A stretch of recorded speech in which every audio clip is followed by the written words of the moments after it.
Mahalo, first of all, for everybody coming today. And I just want to say a little blessing and a pule for today, this morning session. Mahalo, Lisa, for bringing us together today and always. And we're so proud of you, and we're so proud to you to be our leader and to always suggest things, pushing the envelope, moving and evolving us. So mahalo first of all for that. So mahalo ke akua no ke ia la, no ke ia halavai, mahalo no ke ia beautiful day.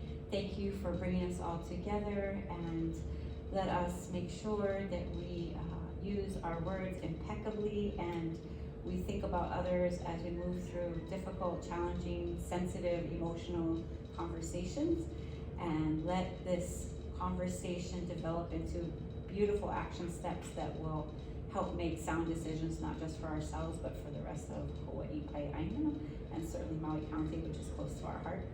And in all of that, amen. Amen. Mahalo, Faith. Good morning, everyone. Thank you so much for being here. This is our initial run at doing a community panel discussion, and we are so grateful to everything and everybody that helped us to get here today. My name is Lisa Darcy. I am the founder of Share Your Mana.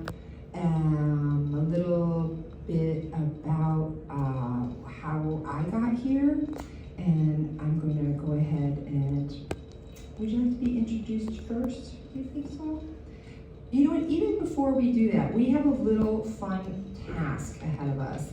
We have some audience members have pieces of the puzzle, and you know, we named this conference Piecing Maui's Puzzle Together. So I'm gonna ask that the audience members come on up and go ahead and let's piece the puzzle together. And we have some tape right here.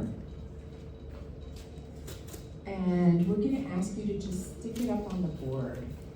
So we need 3 pieces of tape. And yeah, so come on up, grab your tape, and you can see we may need to work this situation out a little better next time. You want it right behind that, or? Yeah, right behind, that would be great, yeah. So come on up and grab some tape, and we're gonna ask you to go ahead and, these are some of the words and the sentiments that our advisory committee team came up with. Or maybe over at like this side, we can come down, maybe it's a little easier over here. Thank you for, like I said, this is our first run at this. So let's see what we come up with. Here's part of our puzzle. We need one more tape. Thank you. Oh, you've already got something. Oh, thank you. There are 8 pieces to the puzzle. Oh, that worked out. Interesting. Okay, so. Yeah. Oh, Oh, wait till then. There we go. Okay, we got some more. Which way do those go? Oh, nice. Yeah. Wonderful. And yeah, it looks good.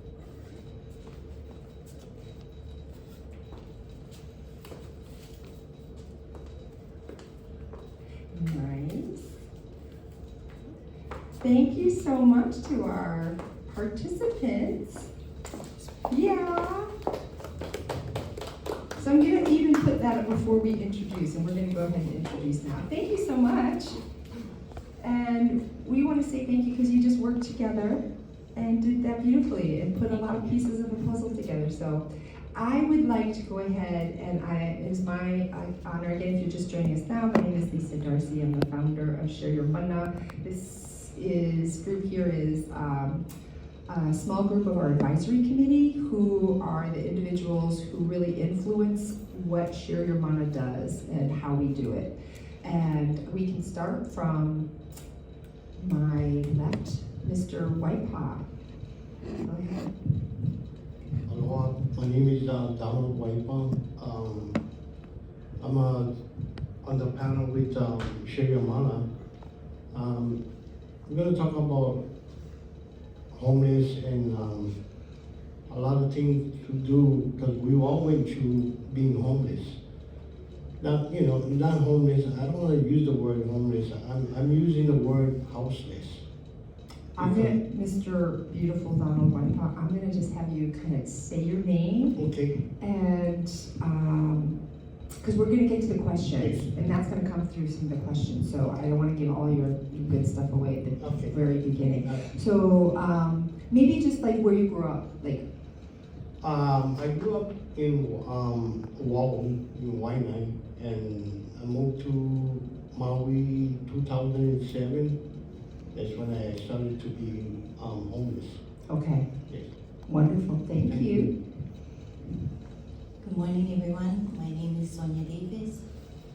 I'm a proud advisory for Sheyamana. I'd like to say thank you to Lisa Dorsey, founder of Sheyamana. Without her, I wouldn't be here today. And thank you for everybody here, and thank you for all the supporters who support Sheyamana. And I was born in Oahu, raised on Molokai, and then I moved here with my grandchildren and great-grandchildren. And yeah, how many great grands do you have? I have 12 12 great-grands. Yeah. Thank you. And yeah, today we'll be talking about the unsheltered. Good morning. My name is Stitch. Everybody just calls me Stitch, and Little Stitch. I'm originally from Canada. I grew up in the entertainment industry. I've been around the planet probably 6 times. And a couple of years ago, actually it was 2022, I decided to retire to Maui. And Don't give your story away, because I'm gonna ask you what your story is, but yeah, okay. So just, how long have you been at Maui? How long have you been at I Maui? got here December of 22. December of 22. Okay, wonderful. Thank you so much for those introductions. I just want others to know as well, as founder of Share Your Mana, what experience I bring to this group is working with mental health for about 30 years before I came to Maui. And if anyone is familiar with the Clubhouse Model Rehabilitation Program, I was the employment director at Fountain House in New York City. I worked at multiple other clubhouses around the country and understand how people end up in these conditions where it's beyond their ability and their control. It's like when you have a physical disease, then you get help for it. There's just not that kind of help. And people often end up in circumstances that they can't control, and they really need the community and the agencies to pitch in. We don't have enough of those agencies. So living in Maui like 22 years now, I started Share Your Mana about 7 years ago, because I was witnessing that so many agencies are bursting. They're doing their best, and they are not able to keep up with the need. And there were so many different pieces that weren't getting addressed. And I was meeting people that were really trying hard, but they couldn't get out of these cycles of poverty and living unhoused. And I thought, well, someone's just got to get out there and kind of trying to put it all together. Because the agencies are so overworked, and they understaffed, and I think even undertrained. So so that's why I started out with Share Your Mana, and it's based on the philosophy that these individuals on the advisory committee are pretty much my boss. And I approach every single day and every single interaction with what's happening in their lives for today, what's happening for a week, what's happening next month, what happened 2 years ago. The amount of weight that these individuals carry on their shoulders every single day and show up with kindness was so inspirational to me. I was like, I don't need to be anywhere else in the world and in life than assisting this group to get the resources they need. Which leads me to, we have a lot of really difficult conversations. It can take years to build trust with somebody. It can take years to build trust if you're housed with your neighbor. These are not things that we take for granted, and we know how difficult they can be. And we know that when you're upset or you're angry or you're frustrated, it makes it even more difficult to communicate. So today, one of our goals is this group has finally got a little bit of stability in their life so they can be here. There are many people that wanted to be here today, but they actually have to stay by their vehicles. They're concerned that they're going to be taken away if they leave, so they actually physically have to stay by their belongings. It is the mayor's state of the county address today, so we do understand that the next one that we do, we'll have to we'll have to call the mayor's office and get their schedule. So, but we are grateful that we do have a representative from the council member Nohe Uhajan. So mahalo for being here. We mahalo you. If you don't mind, we might not take a straight line today. It's not going to be like A to B to C all the time, as the lives of these individuals are not A to B to C. You can have 14 steps to the left, 1 forward, 4 back, and 7 just to try and get to today. So we do need to maybe have some flexibility in how we move around. That said, I want to give some time to, again, allow this panel to reintroduce themselves. And one of the pieces to that is, I would like each one of you to talk about how you got to this table today, or why you're sitting at this table today.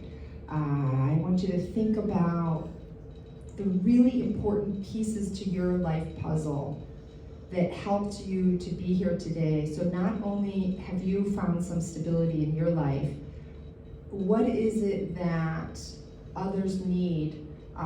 We'll get into what they need, but for you, what is it that helped you to get to this table today and find some stability? And maybe talk a little bit about some of the really difficult times that were almost maybe felt like you would never get out of those spaces.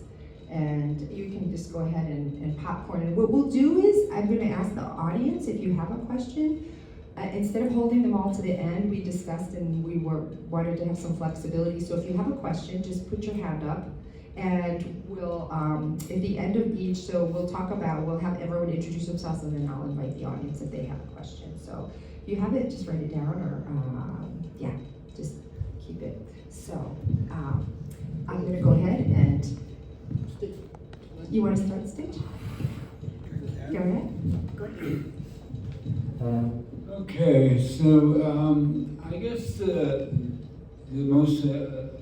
biggest event that happened was I was a caregiver for 14 years, and when I decided I was tired and I wanted to retire, I was also an audio engineer at the local convention center in Bakersfield, and 20-hour days of very physical activity, and then come home to 24 hours a day of very emotional activity. I was exhausted.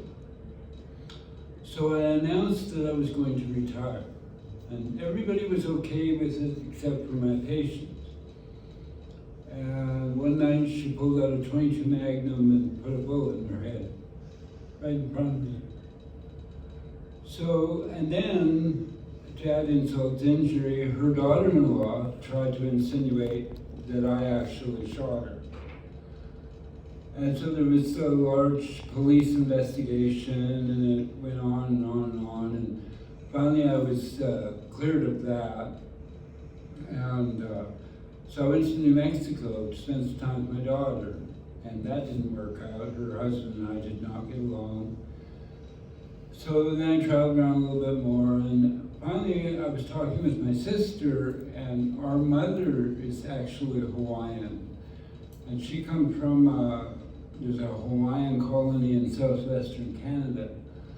And that's where I grew up. And so I decided to come over here and, just look into her history, the family history and whatnot. And my sister, she's the last surviving member of my family. The rest of them are all gone.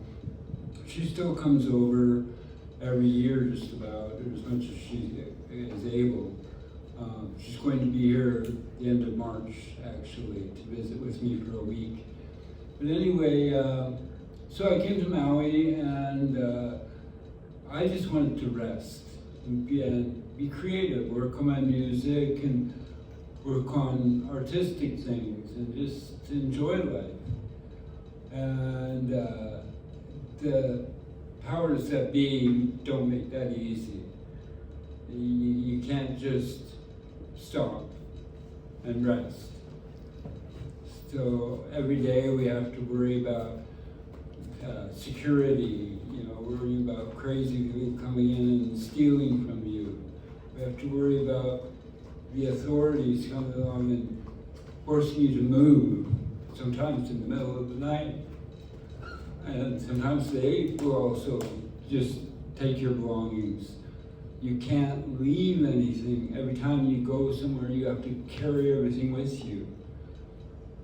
I'm 66 years old, and for months and months, carrying 40, 50, 60 pounds of personal belongings on my back, and my guitar case, and it's just more than I can do. Stitch, I'm gonna there's some really, I know some important pieces about what's happened with you, so if you don't mind, I'm gonna ask, have you tried to get housing?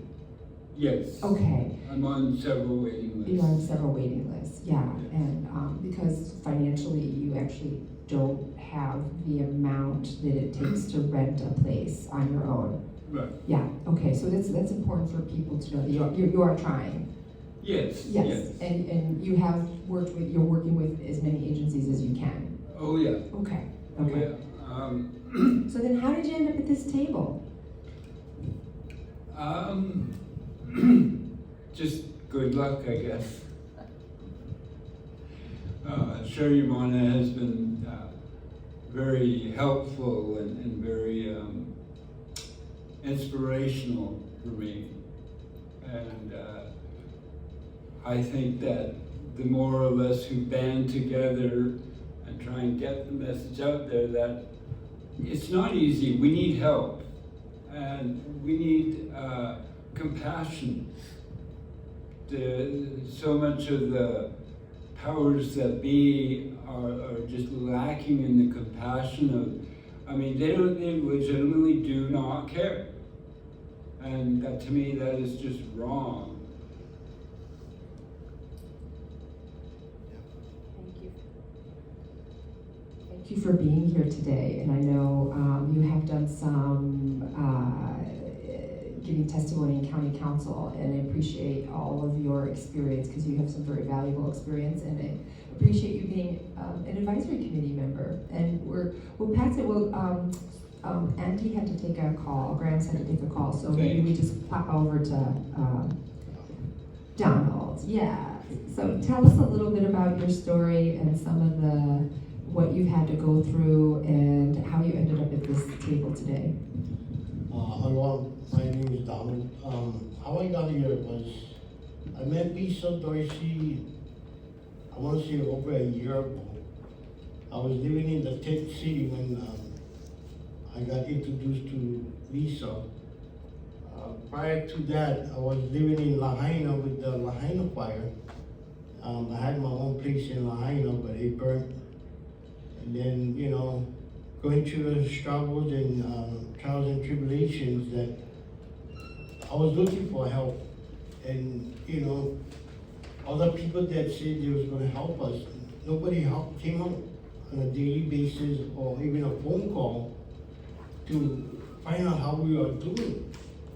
And for me, it was hard because I'm legally blind, and I go through dialysis 3 times a week, 4 hours of treatment, and I was seeking help. I was trying going through whatever resources is out there for us, but nobody was listening.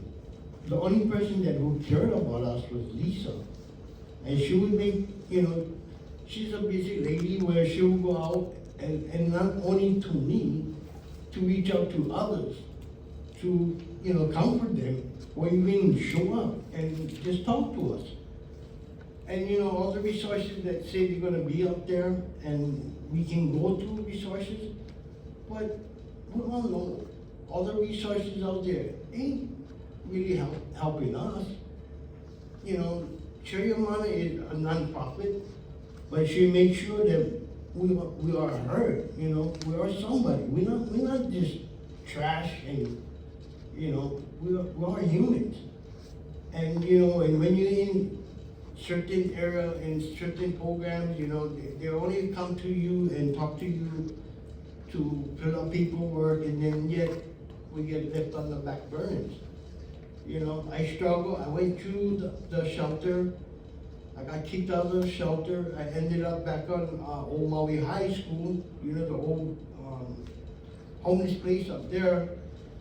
I lived there for a while until, you know, I went back to Oahu. I couldn't live in Oahu because of the cost of living, and I didn't get whatever I needed from the Hand of Fire. Yeah, it was really hard for me because, like I said, I'm legally blind. I go to my kidney dialysis 3 times a week. It's 4 hours of treatment. It's 12 hours a week, and yet I couldn't get help. You know, they say, oh, go to this outreach, go to that outreach. Yeah, we got hundreds of people on you know, Houseless that are asking for help, and then yet we get shut down. And then yet when we live in our cars or in the bushes, wherever we live, we get everything taken away from us. So I want to fill in a little bit with you too, because I want to fill in a little bit with Stitch. So one of the things I have not done yet as a moderator, facilitator, or however, Share Your Mana, is I'm not going to roll out 100 statistics to everybody. You know, for 10 years I've been rolling out statistics. The bottom line is everybody in Maui County knows there isn't enough inventory for people, no matter what your economic status is. There's just not enough for everybody. And as a result, individuals who are really trying to get into shelters, and this was exceptionally poignant with you, Donald, is that you literally ran out of the fire. You were housed in one of the Maui has a sheltering program, and they have 2 locations, and the one in Lahaina burned down. You were living there, and you literally ran out of the fire. There was no follow-up with any of your care. And this went on for many months, and then you were moved to the other shelter after people found you, and then you had to leave. They asked you to leave there with nowhere to go.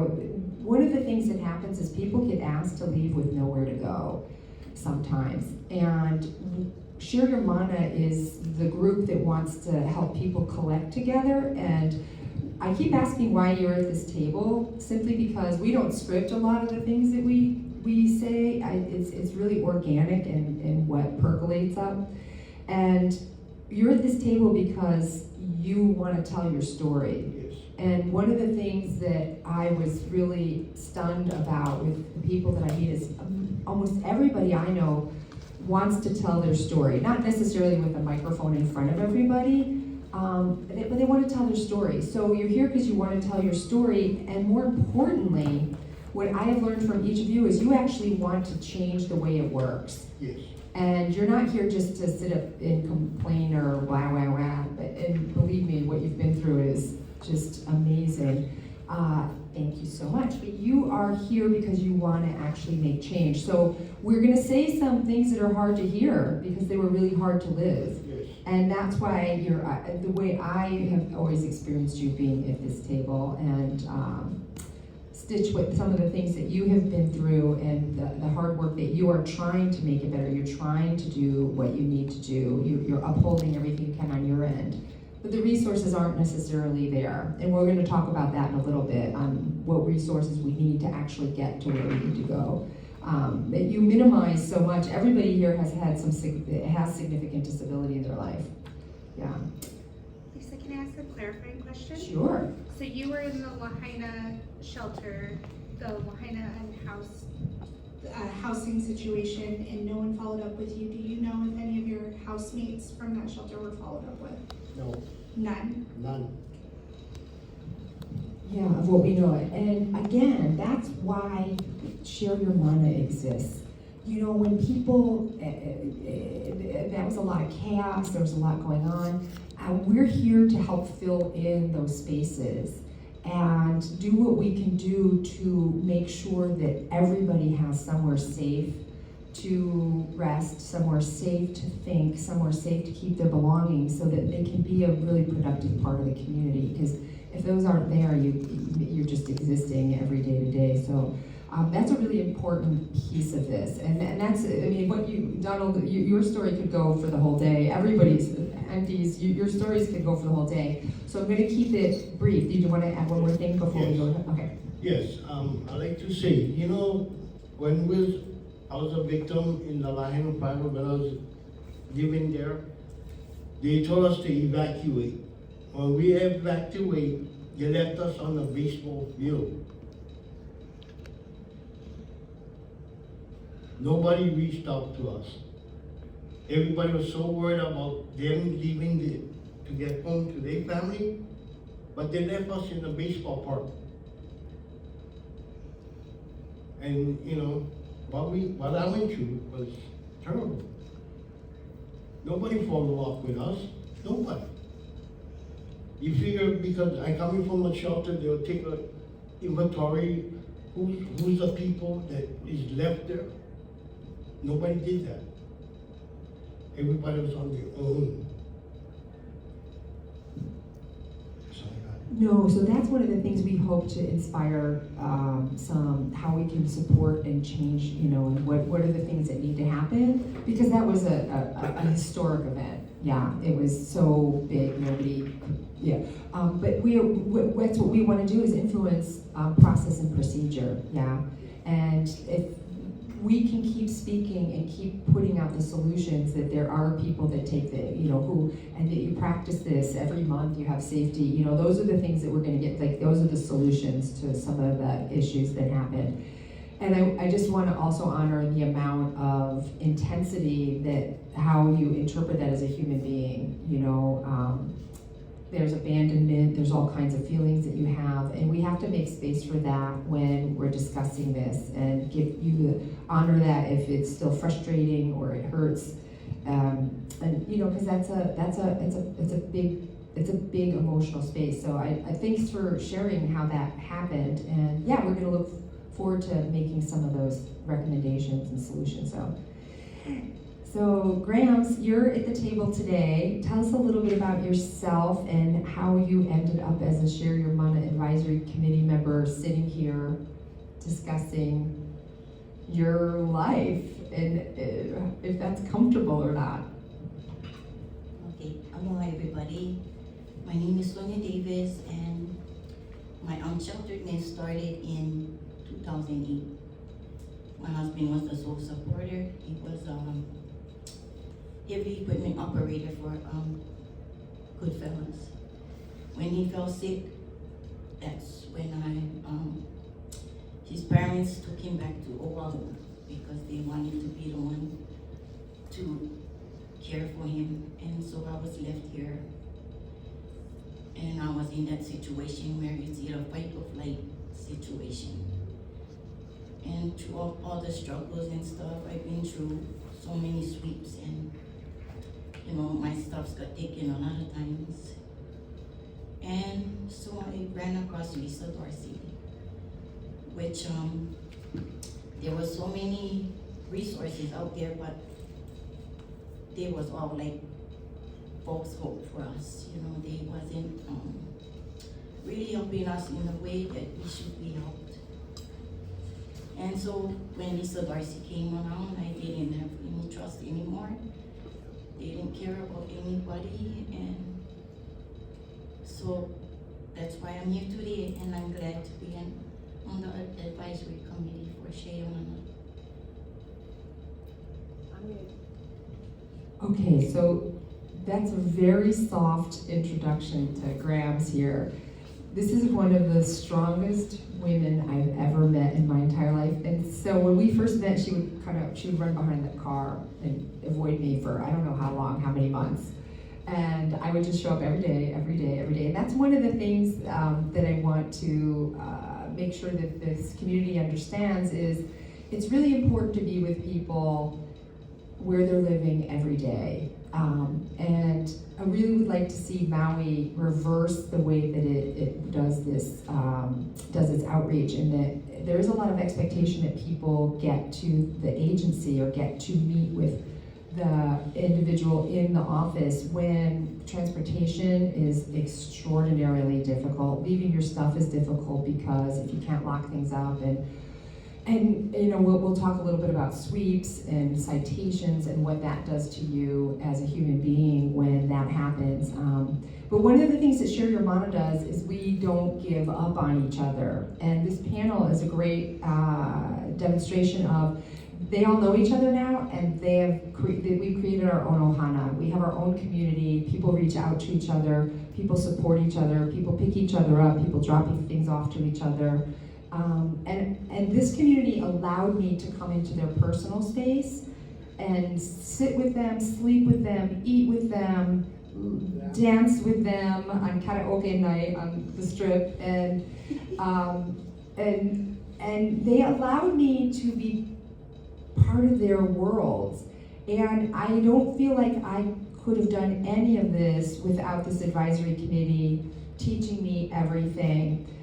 It does require, as an outreach worker, to be available 24 hours a day. My phone is on. I've gotten up at 2 in the morning and I've driven places. I've slept overnight. I have picked people up, dropped people off when I didn't think I had one more ounce of energy. And the bottom line is, no matter what this advisory committee is going through, as somebody who's providing outreach, it's really important to just be with them. And if they're stressed out, you just listen. And that's such a priceless position to be in when somebody's willing to talk with you, no matter what it is, no matter what they're saying, or just sit with you and hold their hand. Or the story is the endurance. One of the pieces of the puzzle is endurance. And I've never met people that have more endurance in my life. And I would like to meet the people who run the Honolulu Marathon, because I think y'all are the emotional equivalent to running the Honolulu Marathon. Those are really important pieces to our puzzle and to the puzzle of everybody here. You talk very lightly about some of the things and the hardships that you've gone through, and I appreciate that, because we do want to kind of keep our time and move into... I didn't get her name. Whose name? You called her Grams, but what's her name? Oh. She reintroduce herself. Would you mind reintroducing yourself? Sonia Davis. Thank you. For the record. We love the term "for the record" because it reminds us that what we're saying is really got to be clear and concise. So I know people find the "for the record" somewhat, they get put off by it. However, it helps us to keep our mind clear and that we are using the best language possible, the most supportive language. And so when you hear us say "for the record," my name is Lisa Darcy, and yes, Grams or Sonia Davis. Thank you for that. We're gonna gently move into what are the things that you would recommend. What are the things? What are the resources that are easy to use? And you can popcorn, whoever wants to start.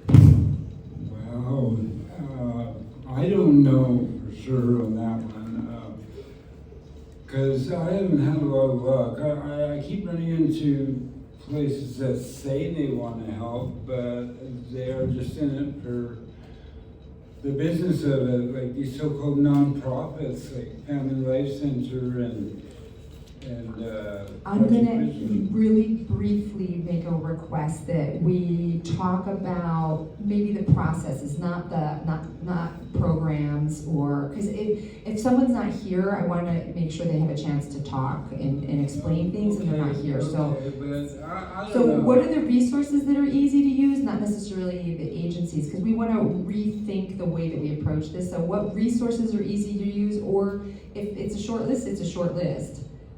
It doesn't, if doesn't really, because we're gonna get into what resources do you need. Yeah, I Maybe don't should we just- know what to say on that. I haven't found anything easy about this at all. Okay, yeah, thank you.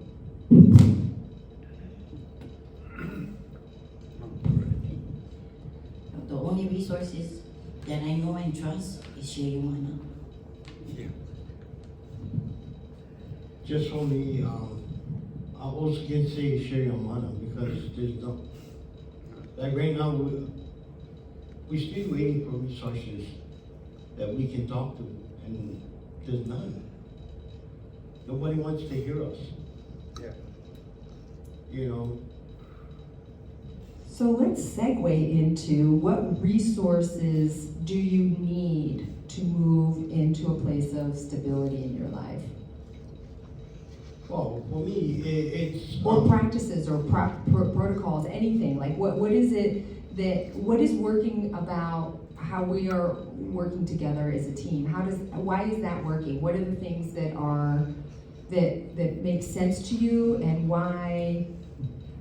I'll start you off. One of the things I know is you never have to worry about transportation, right? Like we will give you a bus pass, or if you can get to the bus, I'll pick you up, right? One of the things that's never on our plate is getting anywhere, right?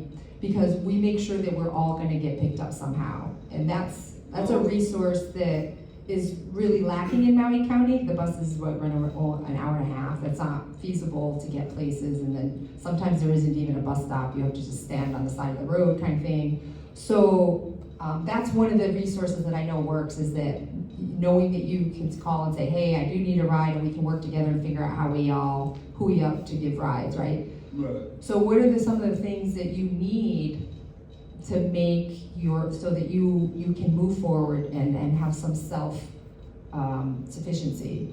Well, I think that the biggest thing is that awareness by the public to see what we're actually going through. I mean, we need reasonable rents, places to live, reasonable access to places to live. I myself don't have too much problem with transportation because I am a senior citizen and the buses are free if you have a valid identification.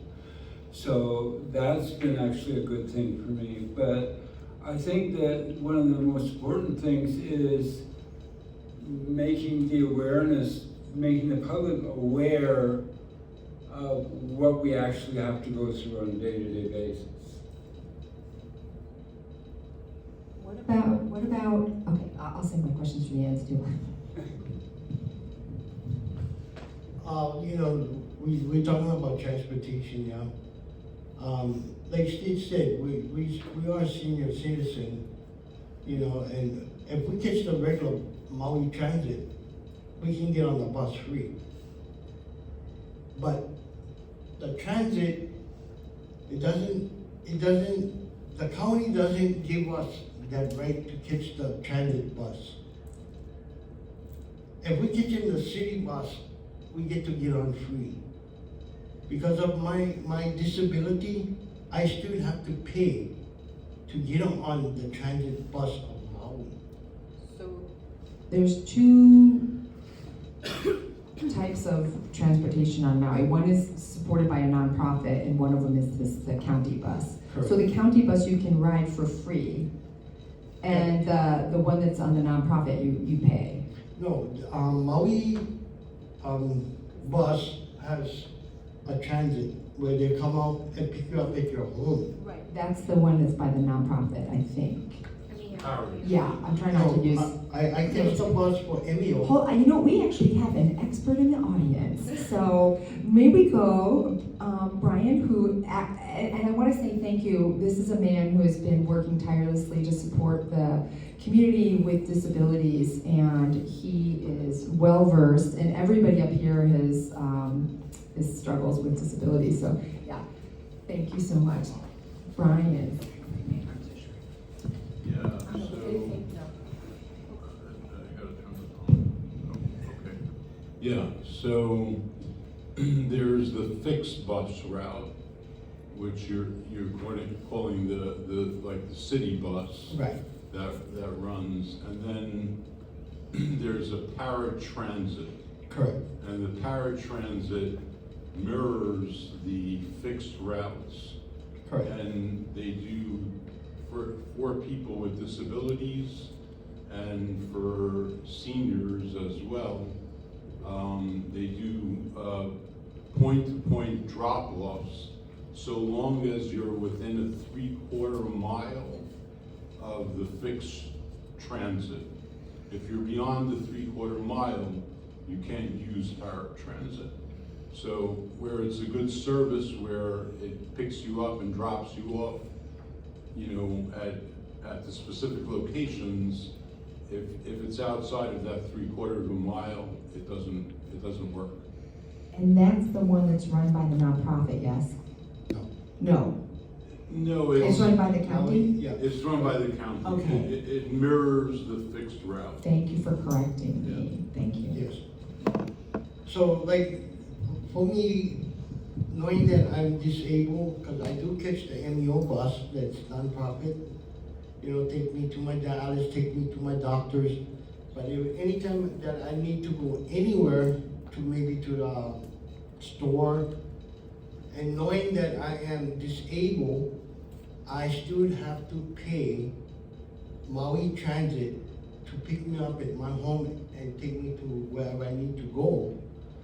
That's why I'm asking, why can't they give us the same treatment as MEO, because we are disabled, and yet they tell me, if I need to catch the bus, I need to get down to the bus stop and get on the bus, but I'm legally blind. I'm disabled. I cannot walk to the bus stop. I cannot even walk on the road over here. Well, hoping not go get banged. But So that's something we definitely want to make the community aware of the limitations of transportation. If you don't have this kind of transportation, right now you're actually housed. You finally got housed after an enormous amount of hollering in meetings. You finally did get housed.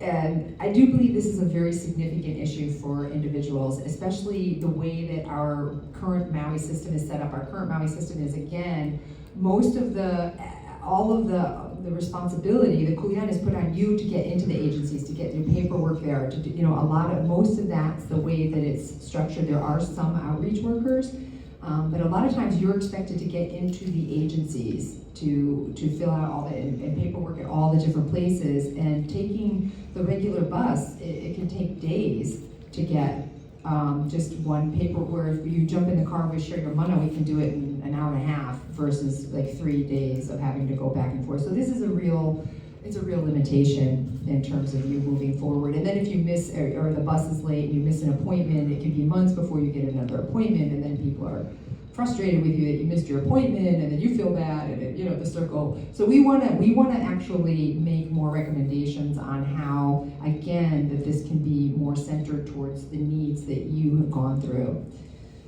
What other recommendations do you have? How is technology? How much are you expected to do things online? Are you expected to fill applications out? How do you manage keeping a cell phone charged? Keeping it dry when you're living unhoused or unsheltered or houseless? How do you manage that kind of stuff? And forget even, like if you're not near a bathroom, how do you just keep your life moving forward?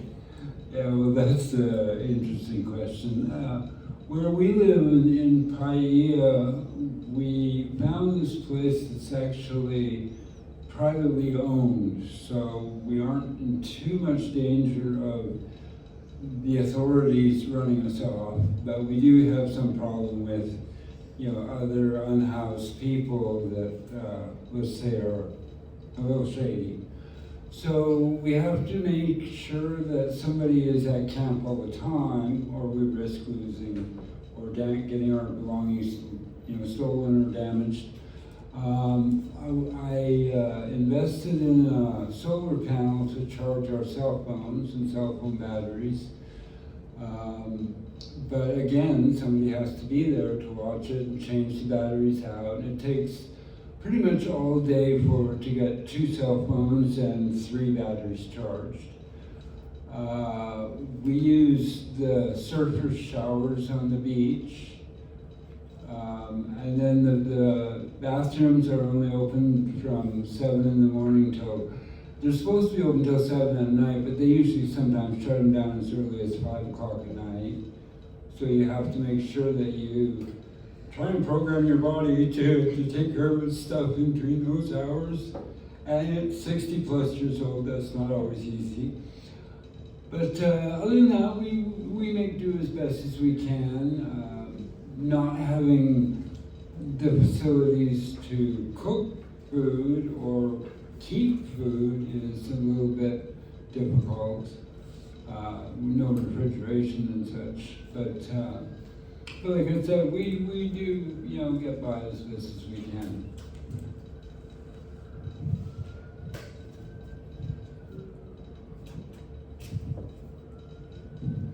What are the things that you, what are the pieces to your puzzle? What is it that you need? What are the things that you needed when you were having to live in these conditions? And we're going to get into citations and sweeps because that's a really important part of this. And one of the things that Share Your Mana always recognizes is that homelessness didn't exist before the United States illegally occupied. Thank you. I'm so tired today. Thank you. We're so sorry we missed it. If you're watching or you're going to watch this from the mainland, it's an honor, and one of the ways you show honor is like to give someone a lei and thank them. So recognizing mahalo and ife. So if it's kind of it's a structurally created event, being quotes homeless, houseless, right? Years and years ago, I was working with Amy and Ku'uipo. We miss you, Ku'uipo. And she was fierce, from born and raised, Hawaiian through and through. And she would just stick her head out of her tent and yell, "I'm not homeless. This is my home. This is my home. I have no house. I'm not homeless." This is a really important language and philosophical way that Share Your Mana approaches this work. Is everybody that I meet, I recognize that when people do have the resources, when everybody that I've met, that when they get the resources, when they get electricity, when they get safe sleeping, when their property is taken care of, when they have their ohana, when they have a sense of ohana, their life can just rebuild. The pieces of their puzzle fall together. Otherwise, they're scattered. When you have those basic structures, your life we just pull each other up. We just pull. It's just like whoever's down, you grab the next one, pull them out. We can do that. Until you have that, your whole being is broken. There's just you just survive day to day. And so we're going to get into being on land. And when you're in poverty, if you don't own land, I've never owned land in my life. I personally don't believe in owning land because I don't believe anybody owns land. That's my philosophy. I understand that's the American dream, but that's not my dream. So I approach the work that we do very differently, and really community-based, in that when people have the things that keep them safe from Mother Nature, because Mother Nature, when she gets mad, she can let you know, but she's also very nourishing, so we need her to bring storms and things.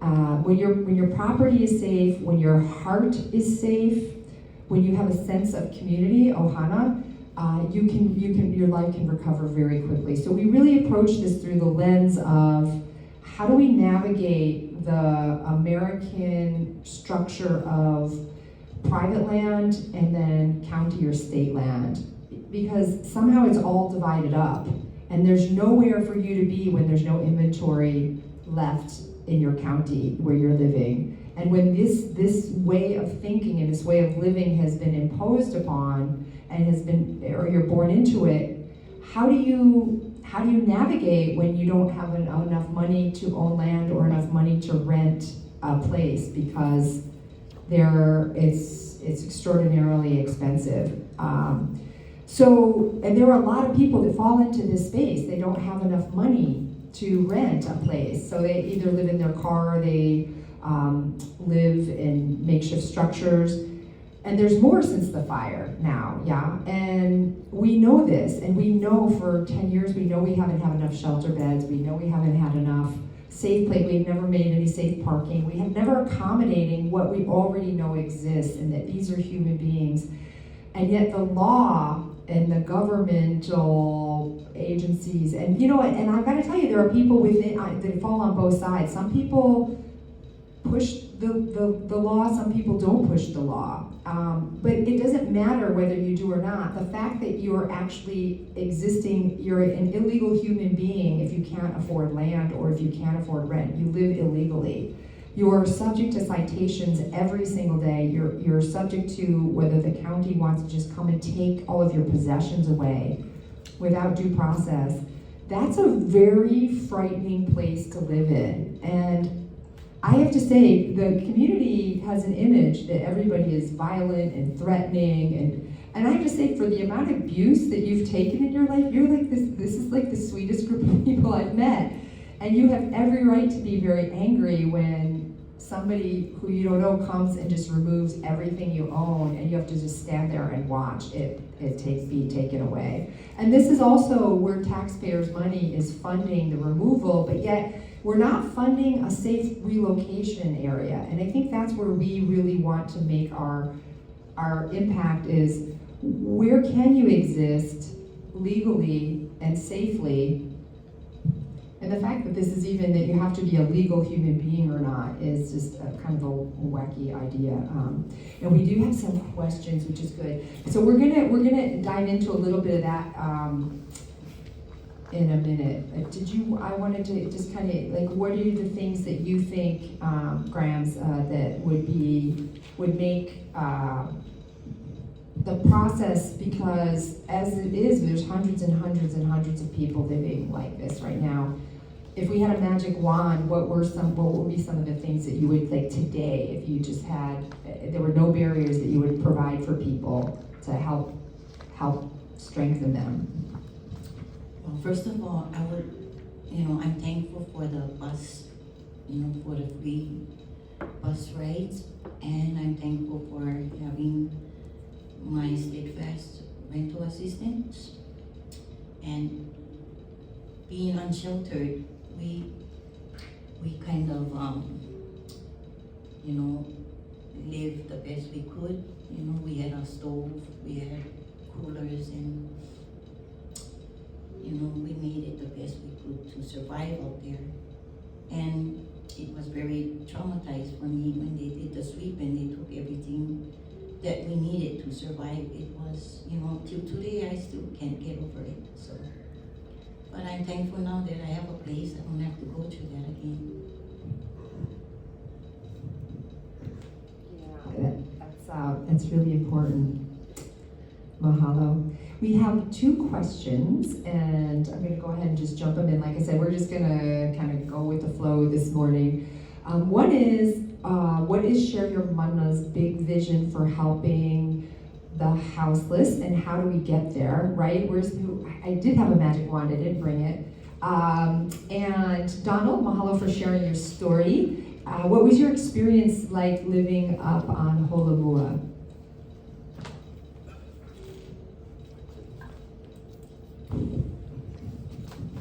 Well, when I was living up on Old Maui High, you know, we didn't have outreach people coming up there. Because, you know, they was looking at us totally different from being houseless. You know, they was looking at us as bad people. We're not bad people. Sherry O'Mara is the one that came out every day or whenever she could. She would come out and see everybody and talk to us to find out how we are doing. You know, she cared about us. Nobody, you know, there's a lot of programs out there that is funded that they tell us they will be back and see what they can do for us. But nothing happened. Nothing. Did you gain a sense of ohana when you were living in that community? Yeah, when, you know, it's for Did me, you share resources? What happened? Were you on your own? I was on my own. Okay. I lived in a van. It was parked on the side of the How did you know to go there? Because that's the only place that the MPD wasn't really getting involved with. So if you're watching from the mainland, there's a thing called the coconut wireless. Yes. And you talk to your neighbor or you talk to someone who's been through similar circumstances and you share resources and you say, hey, hang out there or do this or this is where they leave the water on. This age, there are companies that will leave their spigots on for people. There are agencies that let people sleep sometimes in their parking lot. I know about them. They call me and they say, don't tell anybody, but I'm doing this. And I said, that's wonderful. There's a lot of people quietly helping, right? So one of the things that I think this is an important question because we want to be able to speak openly about resources. We don't want people to feel like they have to hide or say, I can help just one person. Because that's great. If you can help one person, that's great. There's no expectation to help 1,000 people, right? Which kind of goes right into what is Share Your Mana's big vision. So Share Your Mana's big vision is to really kind of approach this from a different philosophy, from the philosophy that is not everybody wants to hide in the corner. Lots of people don't want to hide, and they want their voices out there. So the philosophy is, let's provide a space for people to share their experience and say, this is what we need. So we want that space. We don't have an office. We're still working on funding so that we can have an office. When we have an office, people will be able to come in, use the computers. They'll be able to work side by side. They'll be able to call and outreach people. We'll have a van. You can go out and see if there's somebody who's living out and they need, to get to an appointment. We just do whatever we need to do. It's not, no, we can't do that. It's, we always are can. It may not be in that moment. Our philosophy is always can, always. There's no way around it when you need it. How do we get there? We get there again through a lot more education and a lot more discussion and a lot more, the vision that Share Your Mana has is that every moku, every district, every community groups, it percolates up. So you have community members, you have agencies working side by side, you have routines. One of the most important things that Share Your Mana does for everybody is a provider of routine. You know if I'm gonna be there. You know if I'm not gonna be there. We're very clear, and we don't make promises we can't keep. And we're very upfront about that. It's really important that if you say you're gonna be there, you're there.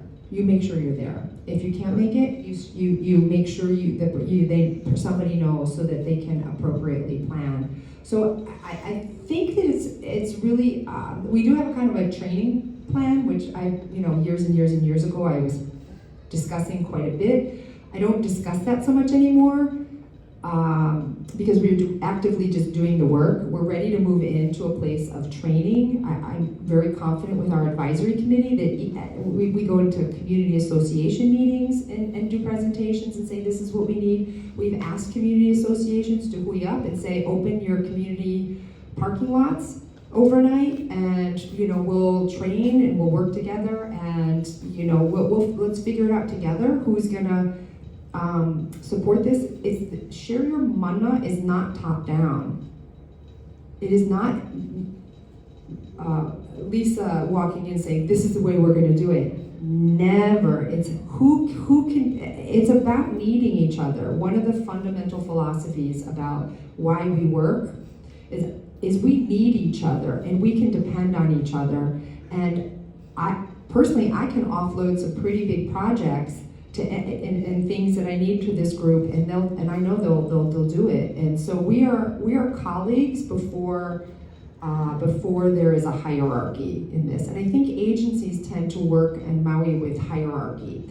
And I really would like to see that changed with the individuals who are receiving or working with organizations, and especially the ones that are successfully working with those organizations, that they get to move into leadership positions, and then we have more of this collegial, colleague to colleague versus nobody sees me as necessarily the boss, like we're going to do this. I do think you see me as the bottom line. If I say I'm going to do it, I better do it, right? And same to you, I'm like, if you make that promise, you better show up. Or we're going to have to, like, we know we're going to struggle without you. People are needed, we're really needed. And that's a philosophical difference versus agencies that I've worked in where you administer a product. You say, this is what I'm going to give you, versus you're in partnership with doing it. And so that's part of what I really like. I think how we get there is really changing how we engage in the process. And that's why this is such a valuable team.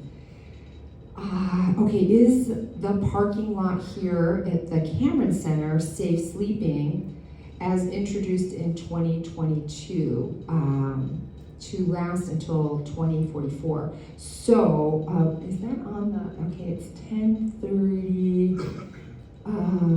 What do we need to succeed? Let's talk real quickly about the safe parking. Safe parking has been around. I've studied it for about 15 years. There are places on the mainland that have really been very successful in doing it. There are places that have done it and it's been unsuccessful. And I think we can all openly, one of the observations about the tent city that went up here, and I do use that because I feel very, very strongly about the naming, which I won't, for everyone who knows this, we'll get into backstory later. But we did have some army tents that went up on Maui for some sheltering, and I think 10 people to a tent, cots right next to each other. The space you have is only under the bed where you can keep your belongings. To people you've never met before, you're sleeping right next to. Very, very open type of interactions. So one of the observations that myself and other colleagues made is that when you open something that big with people that don't know each other, to me that's kind of a recipe for disaster. As all the experience in my life, we would never recommend, and we actually wrote a report about how that actually puts people in danger.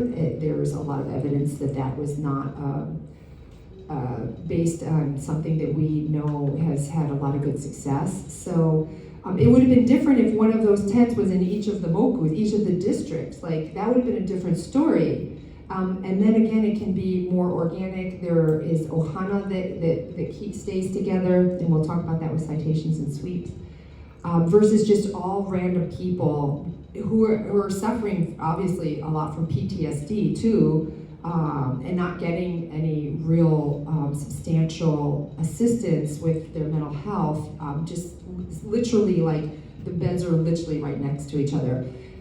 That was the really only resource that Maui received, and it struggled very, very, very much. And as a result, now I think Maui's afraid to try things because whoever set this up didn't ask the people who were going through this, what do you need and how do you need it to be done?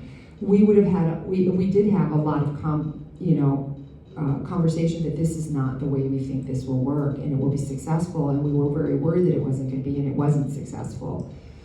So now, of course, we know people are standoffish and are nervous to try new projects, because if you create a project without skin in the game, without the people who are going to help monitor and help grow it, because everybody wants to grow it. If you're not utilizing that group, then you're missing a major piece of the solution. A major piece of the puzzle is everybody's mana here. Everything they've been through, they know. This is the group that knows how to navigate these difficulties.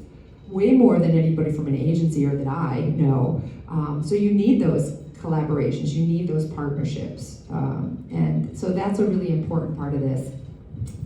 The safe parking lot. So let's see, it's 10:30, how to sweeps and citations, and we can kind of, why don't we put the parking lot question in, what do we need to succeed? Because I definitely see that as something we need to succeed.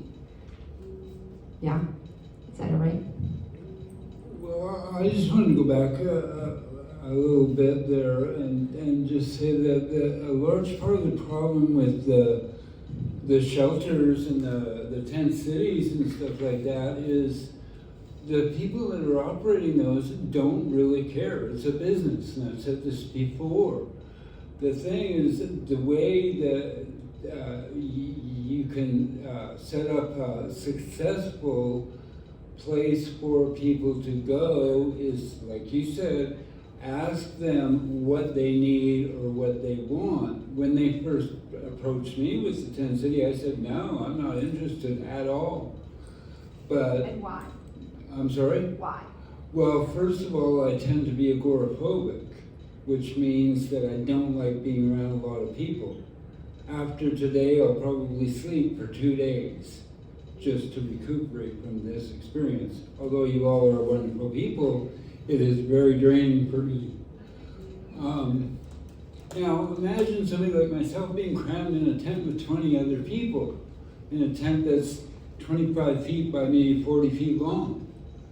You know, and they would demand that we would go to weekly meetings. One meeting, it started to rain, so they crammed 120 of us into a tent that was less than half the size of this room. I went outside and threw up. I just could not handle it. So the thing is that in order to help people, ask them what they need and treat them like people. Don't treat them like a commodity or like a herd of animals that, you know, you're just gonna stuff them all in there, feed them and kick them out. Let them go to the bathroom over here and then herd them over there to sleep. That's not how it works. It's not how people are designed to function. And the other thing is that they keep saying, well, you can't sleep on state land. Who owns state land? It's the people. And if the people can't sleep on their own land, then what's the point? I mean, it doesn't, the whole thing does not make any sense. I'm sorry, I'm rambling, but anyway. I think that's the perfect segue into sweeps and citations. And again, whoever is listening or watching this needs to know that Sugar Mana has been very clear that over the last 20 years, there has not been any increase in any shelter beds. And yet, year after year after year, when there is a survey and count, there are usually anywhere between 700 to well over 1,000 people that get recorded every year. And if we know that many people are struggling, why have we not increased our shelter space? Okay. Now that's just one way of exiting through these needs.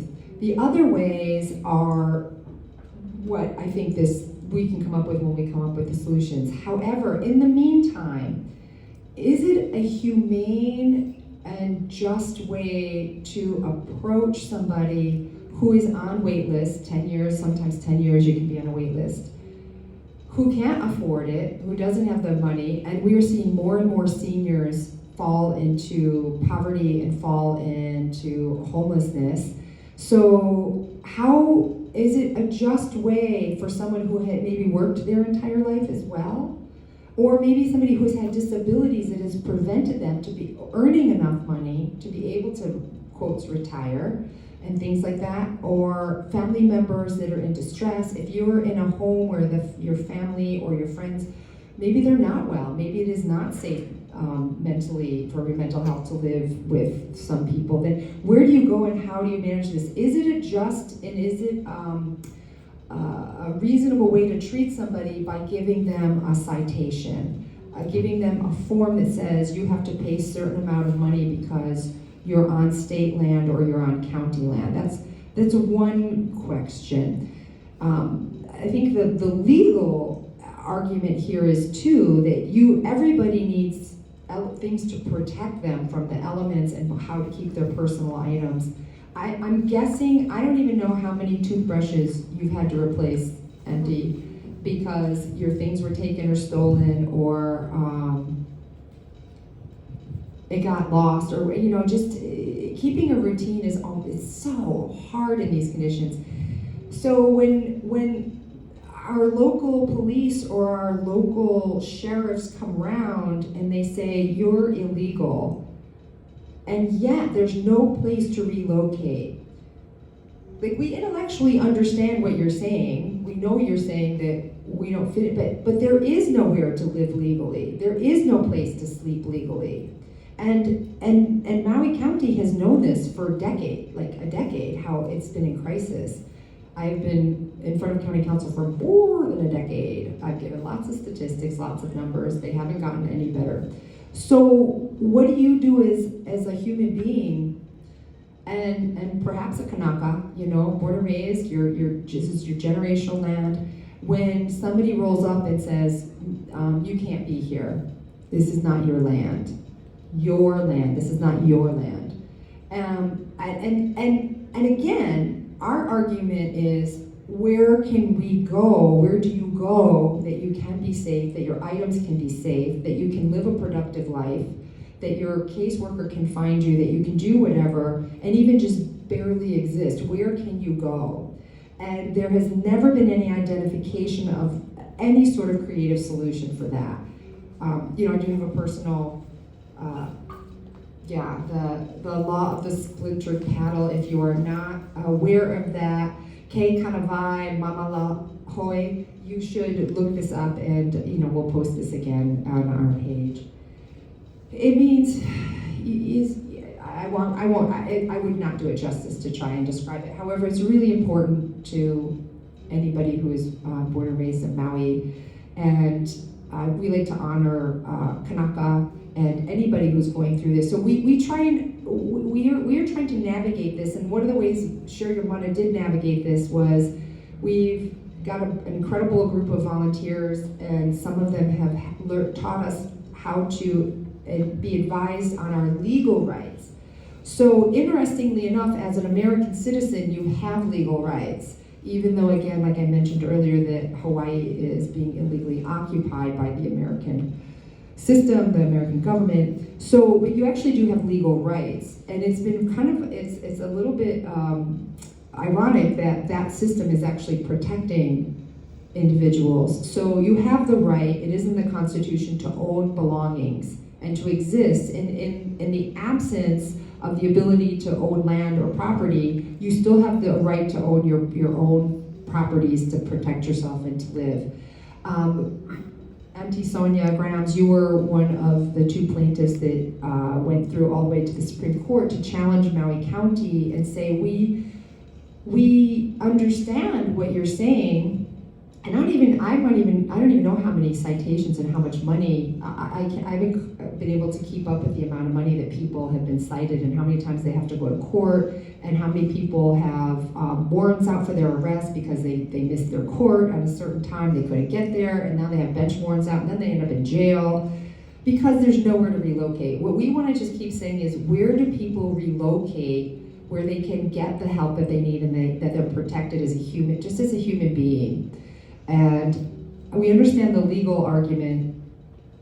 I don't agree with it, but we understand it. And we're saying, where do we go? So in the meantime, like even today, there are people that cannot be here today because they're under threat. The county has come by. If you've never seen this sign before,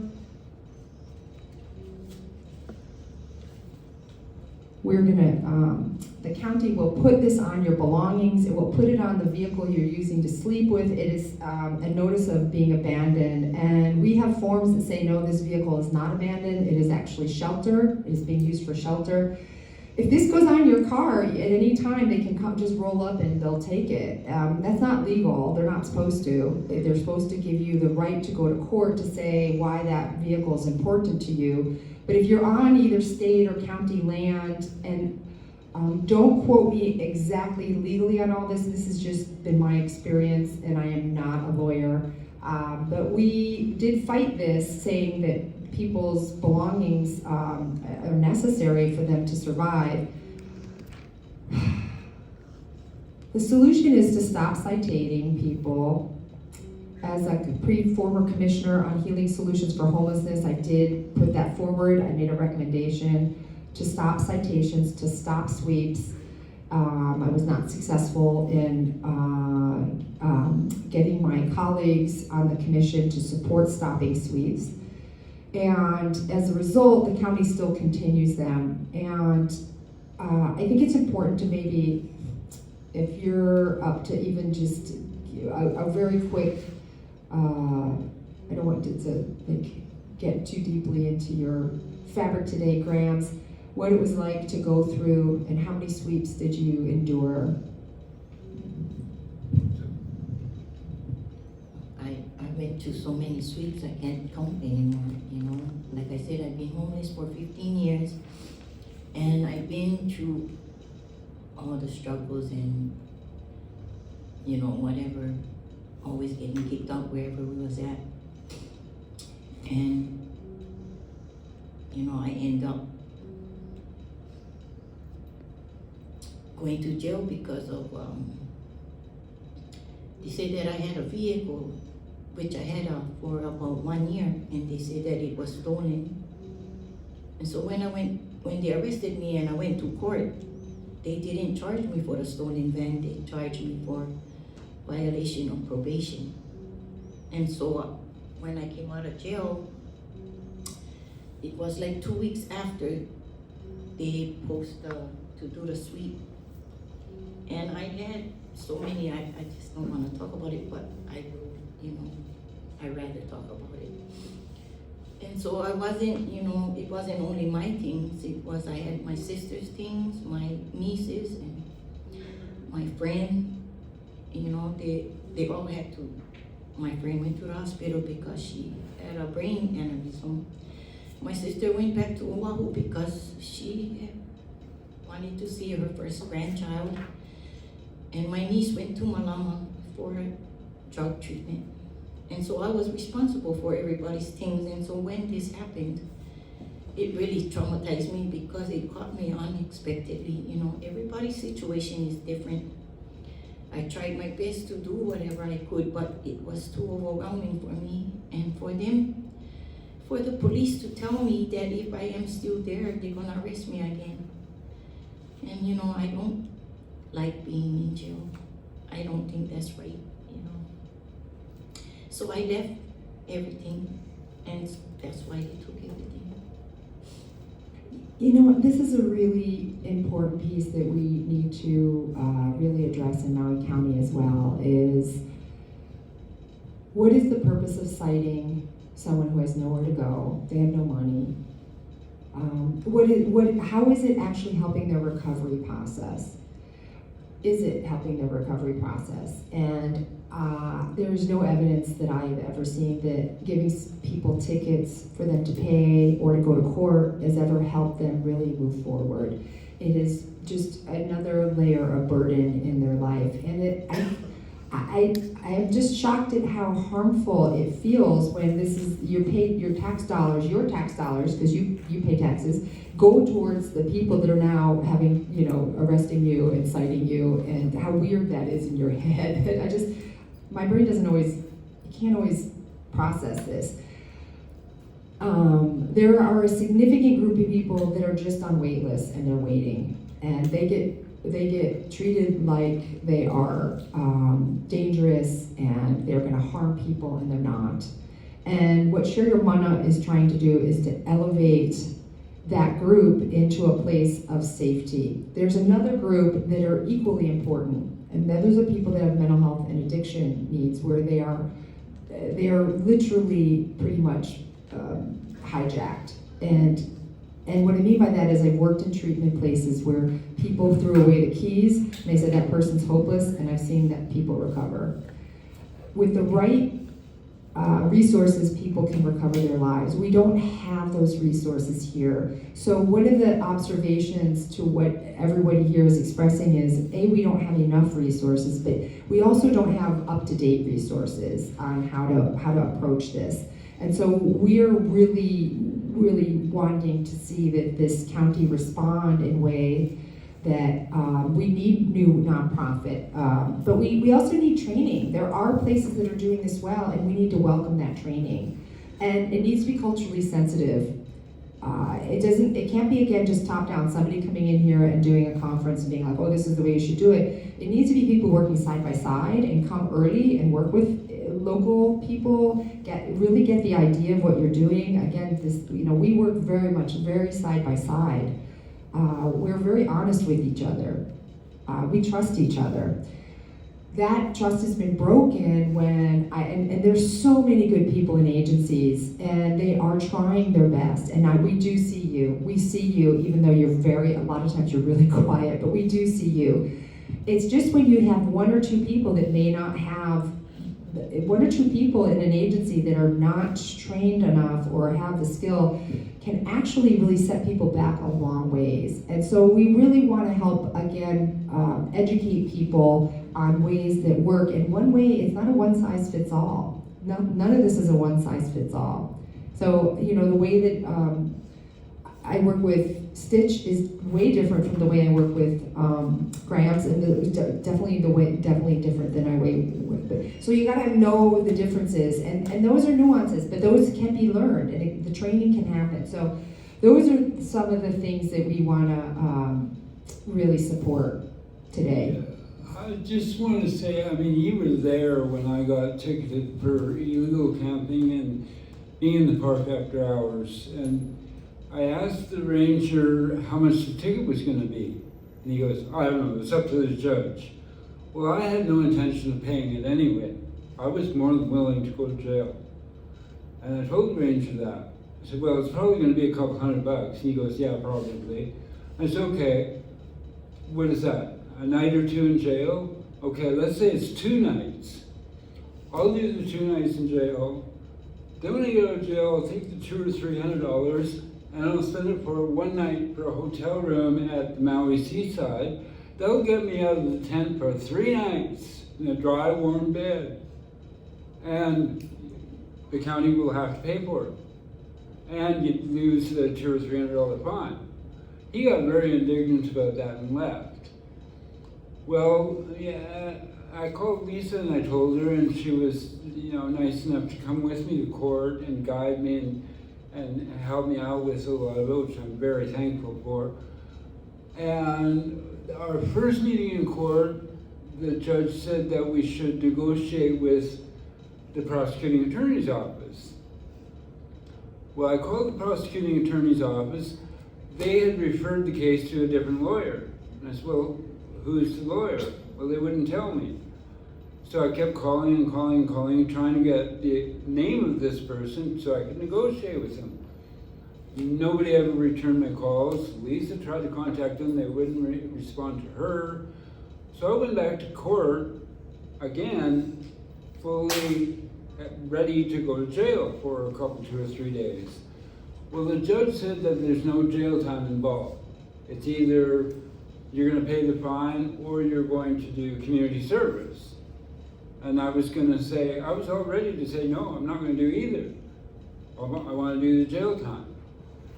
But when I went back to court, the judge said, and he seemed really disgusted and really put out that he even had to put up with this at all. He said, the prosecuting attorney has recommended that we dismiss your case with prejudice. And I'm inclined to agree. Bam. What a waste of time. Okay, first of all, I mean, Yeah, so I'm gonna just jump in because we could spend the whole day on, if you've not ever navigated the court system, I just go, I put a smile on my face and say, okay, I have no idea what's gonna happen today. It's like a chess game. And so if you don't play chess, then you better learn chess because chess is really important to learn and understand that certain people make certain moves and they say certain things and there's certain documents and certain people talk to certain people. But when you walk in there and you've never been part of this whole thing that happens, it's very, very overwhelming and it's intimidating if you've never stood up before the judge, and you'll sweat for sure. The other thing is, if you haven't written everything down, you'll forget it because you're freaking out. You're like, oh my God, I'm gonna go to jail. What's gonna happen? They're gonna pay out. You're like, your mind's going 100 miles an hour. You're like the judge. There's these people with guns in the room. You're like, what am I gonna, what's gonna happen? It's extremely stressful. You do not know what's going to happen. We have found that if you actually do get into the courtroom, the judges have been extraordinarily understanding because they know that they should not enforce tickets or fines or any of this when the county has not provided any relocation opportunities. They know how bad it is out here and that there is a responsibility for the county to have done something and they continue not to do anything. So most people that I've experienced, almost everybody gets their tickets dismissed. And even we have somebody in the audience who is physically disabled, walks very slowly and got a ticket because they didn't get through the whole crosswalk while the light was blinking. I mean, they still made it, but an officer gave them a ticket when they were in the crosswalk. They're disabled, and this person had to go to court and say, I'm disabled. I was in the crosswalk while it was blinking, and I'm speaking for the person in here, but the judge was just like, I think I'm pretty apologetic that you had to actually come to court. That this circumstance was handed to you as somebody who's got a disability in the crosswalk when it's blinking. So. There's a lot of stuff we want to see stop. We want to see the citations stop. We want to see the county and the agencies work with this team. We identify what vehicles are for habitation and what ones. Sometimes people drive broken vehicles down and abandon them. When I was with the community down on Kanaha during the Amala for years before the Amala Street, people would just drive their trash down too. They would bring broken chairs, they would leave them on the side of the road. And I remember, Auntie, this is where we're sort of getting to know each other. If I saw somebody dropping something off that was trash, I'd be like, no, you need to take that. And she's like, Lisa, stop it. Don't, if someone's gonna be nice enough to do something, and like you say thank you. She was scolding me all the time. And tourists would drop off food that was like moldy, that they were leaving the island for the day, and they would just bring this whole bag of like half-eaten food and stuff. And the auntie would be like, thank you. And I'd be like, I'd be like, no. I was like, because we don't have trash service. Like, who's going to take the trash away? And then you're going to get blamed for being dirty, right? Because the bus doesn't go to the dump. You can't get on the bus with your trash and take it to the dump. So how are people supposed to get it to the dump? And people can't afford it.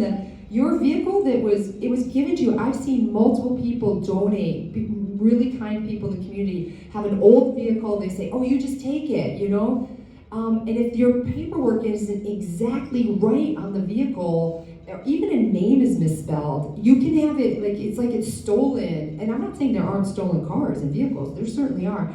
But I have witnessed people that have had legit, I've watched them donate, and I said, don't donate. And of course, then the individual like, Lisa, stop it. And I'm like, no, because you're gonna end up in jail when somebody donates something to you. And I was like, I just see how this is gonna go down.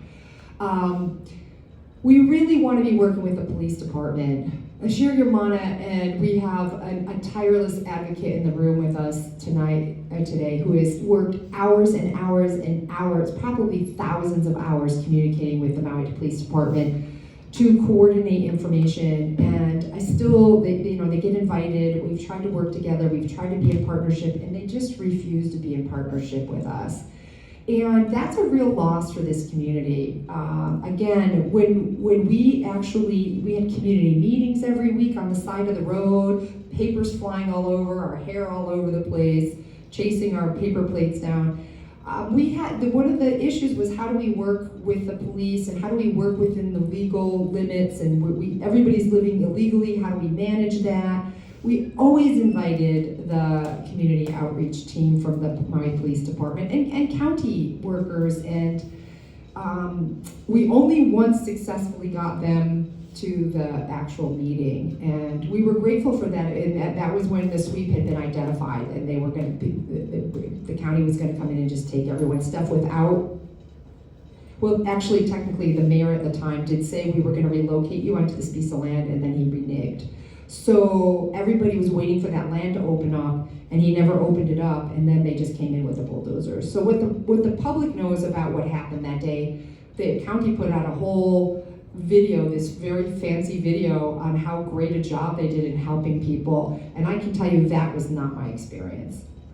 That was, we have the video of the mayor promising this, and then he never followed through. That was not in the video.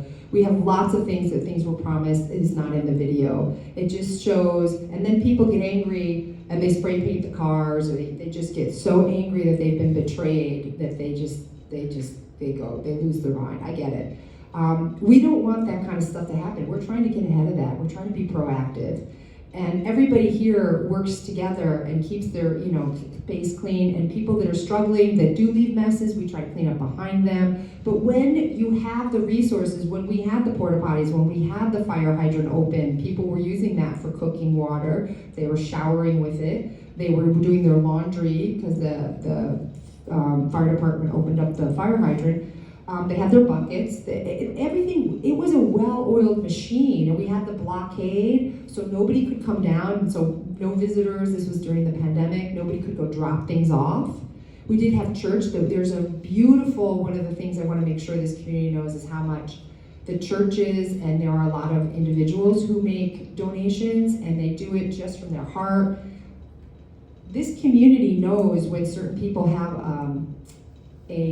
Again, I can't talk enough about routine. One of the things that Share Your Mana did during the pandemic was we had food drop off. We had sandwiches every single day, and we had one group that did Monday, one group that did Tuesday, one group that did Wednesday, one Thursday, and one Friday. And we always knew that it was Terrific Tuesday because it was Terrific Turkey Tuesday, because the people that made the sandwiches put avocado on it, and everybody was stoked that they were getting an avocado sandwich. So we knew what day of the week it was because it was the turkey sandwich was there. And we knew it was Friday because that was the boiled egg and cheese, because that's the vegetarian group. But we wanted to make sure everyone got protein. So it actually helped people know what day of the week it was because of what food was being dropped off. That was supplemented always by so many churches that have been doing this for a long time. What we want to see is the coordination of that, so that not everybody just shows up on the same day, because there are days that sometimes they don't coordinate the times, and so people will have 4-plate lunches one day, but they won't have them for 2 other days. And again, then who is taking the waste away?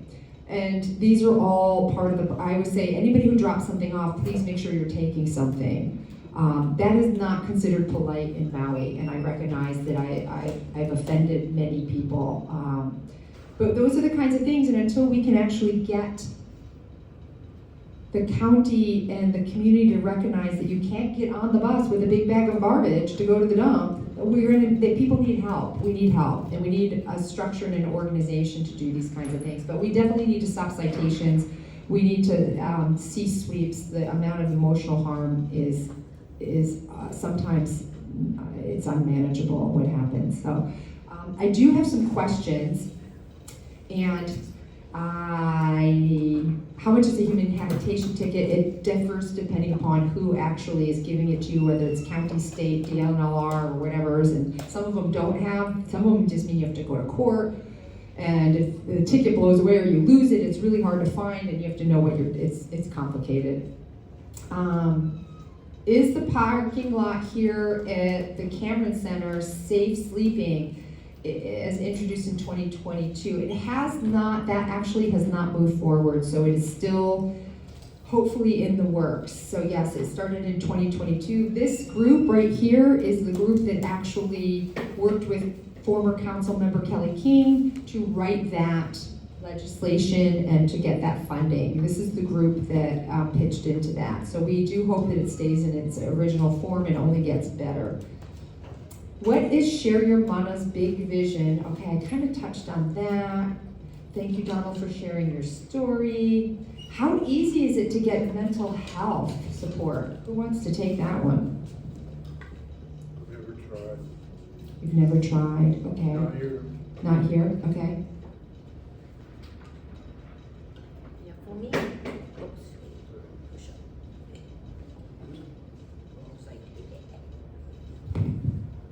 For me, it was easy to get mental health. In fact, I'm still seeing my psychiatrist every once a month, and it really helps me. You know, I really try not to miss all my appointments because I really appreciate having a psychiatrist where I can talk to her and let out whatever my frustrations and my anxiety and stress. And so I really appreciate having a psychiatrist where I can go see every month.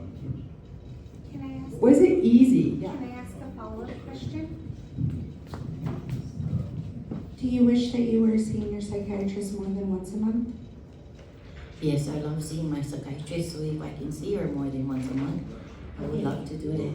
Is there an equitability issue about needing your psychiatrist to come to you more often? Or would it be easy for you to travel to go see someone in a set location on a set schedule?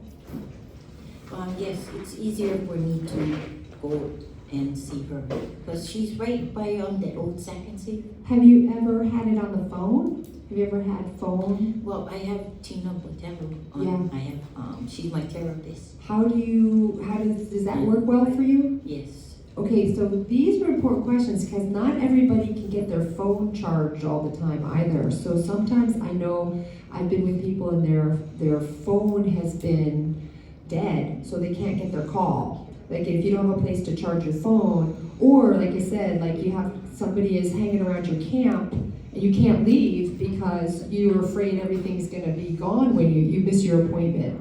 And I want to follow up to this is a really important question. Is there a way to do mental health even better? And Donald, have you been able to get mental health help? Well, for me, it was hard. It was really hard. Like now, I do talk to my psychiatrist once a week.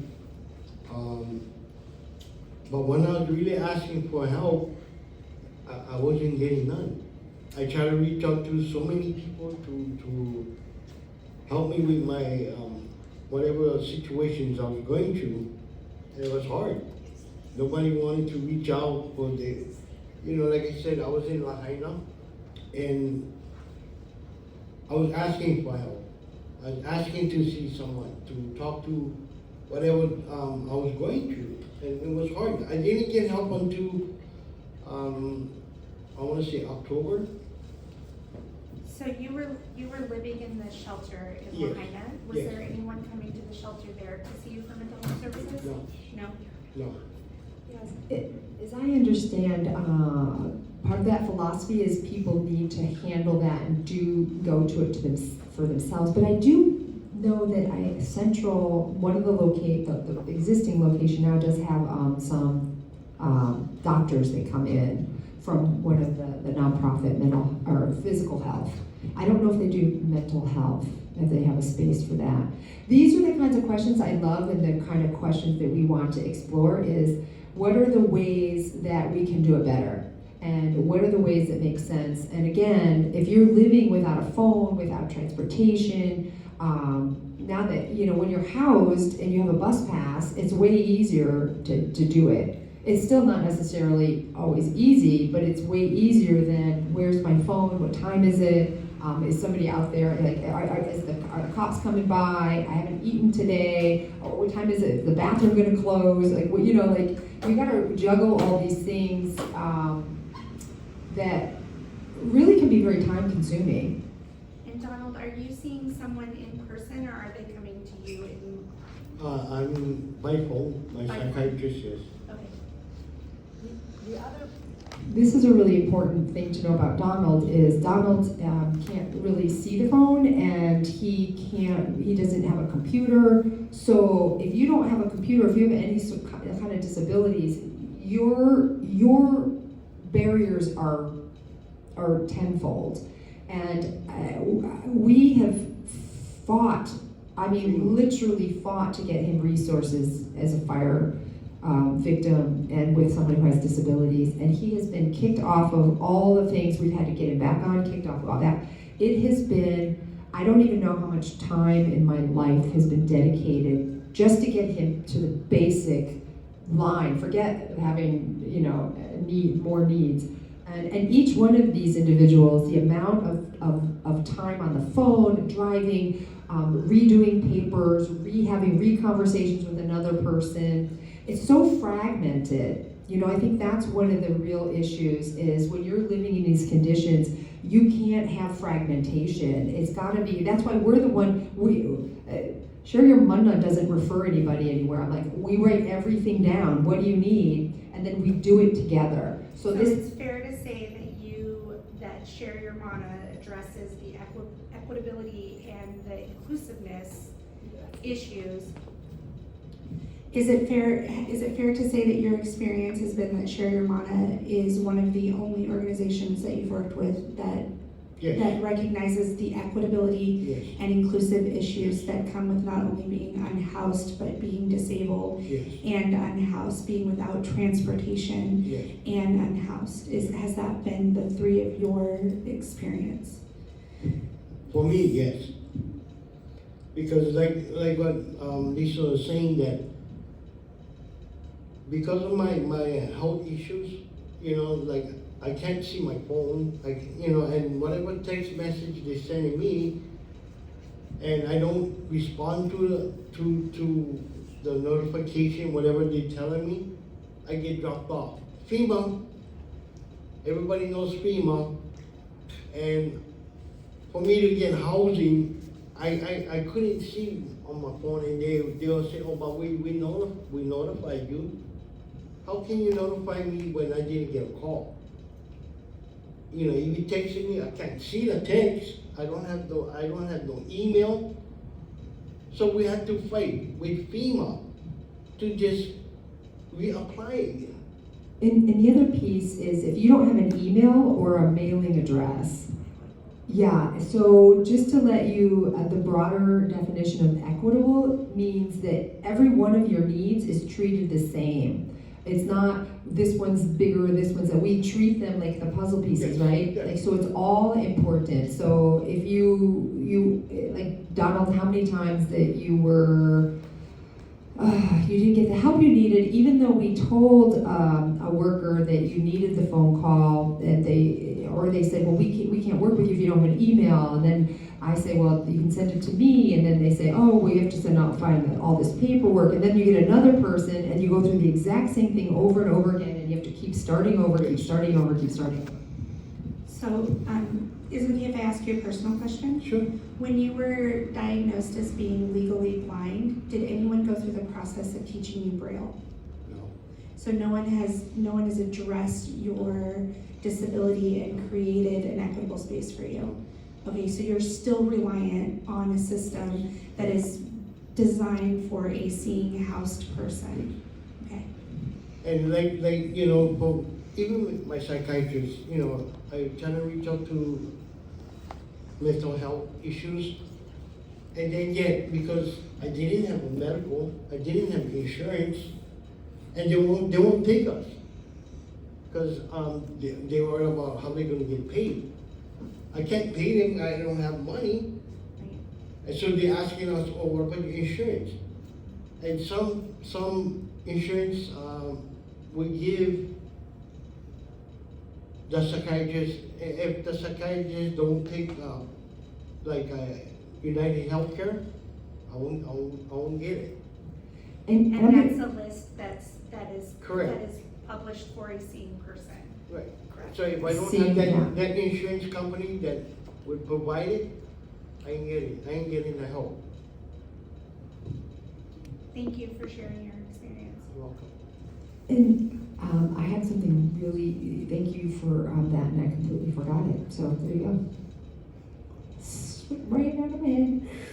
I think this is because this is such an important topic. It's such an important topic, and we're so grateful that Brian and Jeanette are here, who have worked with extensively with individuals who have diagnosed disabilities. One of the things I want to point out is everybody that I've ever worked with has some sort of a significant disabling issue, whether they're diagnosed with it or not. Whether it's emotional, after just shutting down, after having to just tell your story over and over and over again. What are the things you don't have to do? Well, although I do have a lot on my mind, you don't have to keep telling your story over and over again when you have just one point person. And that's one of the things I want to see change with the way that our services are, is that you have to go, the fracturing of having to go to all these different agencies and tell all your different stories. And this comes across often to Maui County as a criticism, and I don't want it to be a criticism. Certain agencies get certain funding to do certain things. So one agency gets funding to help the left arm, another agency gets funding to help the right arm, another agency gets the foot, and they don't talk to each other. And they don't allow advocates to come and talk with you.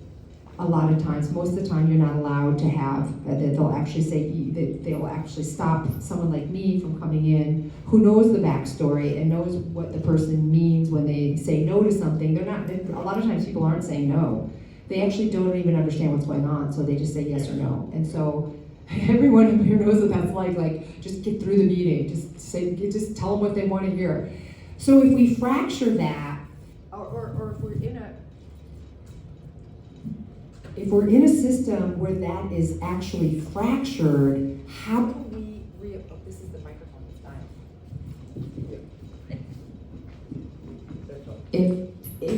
If that's the way the Maui County system is working right now, if it's you gotta go to here, to here, to here, to here, we wanna say, we get why you're doing that, and we don't wanna sound like we're criticizing you. What we want to have happen is we want this community to be seen always as a whole and not just one piece. And I think that's where it gets really frustrating, and you feel like they only want you there to bill for your services, because nobody is putting your pieces of your puzzle together. You don't have anybody doing that, no matter what it is. And so that's the piece that that's the function we are trying to serve. And that's why we're trying to grow all of these advocates to learn how to communicate with the different entities, the different agencies. And yet it can often really feel like a pretty heavy criticism, and that's never the space that we're coming from. It's not a space of criticizing it. It's if you're only helping the hand, and then it's gonna take you 2 or 3 days to get to the place that's your arm, but your infection is throughout your whole body now. This being unhoused and houseless is like an infection in your whole body, not just your left hand or your right foot. Your whole body is affected by this. So we need that coordination and that collaboration. And we need the long-term relationship building that doesn't exist right now, and within each, and the collaboration to happen within the agencies and within our county council. That's where we really see there's a major opportunity to be trying new things, to be creative, to take risks. And when I always say, give us a chance to fail. People won't give us a chance to fail. We're like, give us a chance to fail, because in that chance to fail is that tiny little chance to succeed. We just are looking for that little tiny chance to succeed. And again, there's so much experience on this table.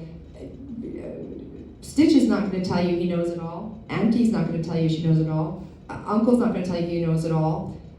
And yet together, they know pretty much the way it goes. Okay, they're my dream team. This is the dream team, along with Chip. Everybody in this room is kind of the dream team. So Yeah, that's what we're talking about. It's putting the puzzle pieces together and approaching this very differently, not approaching it just as one agency does this or this. And don't hand that card out that has all the phone numbers where nobody picks it up. We're well past that. We're well past that. Stitch, go.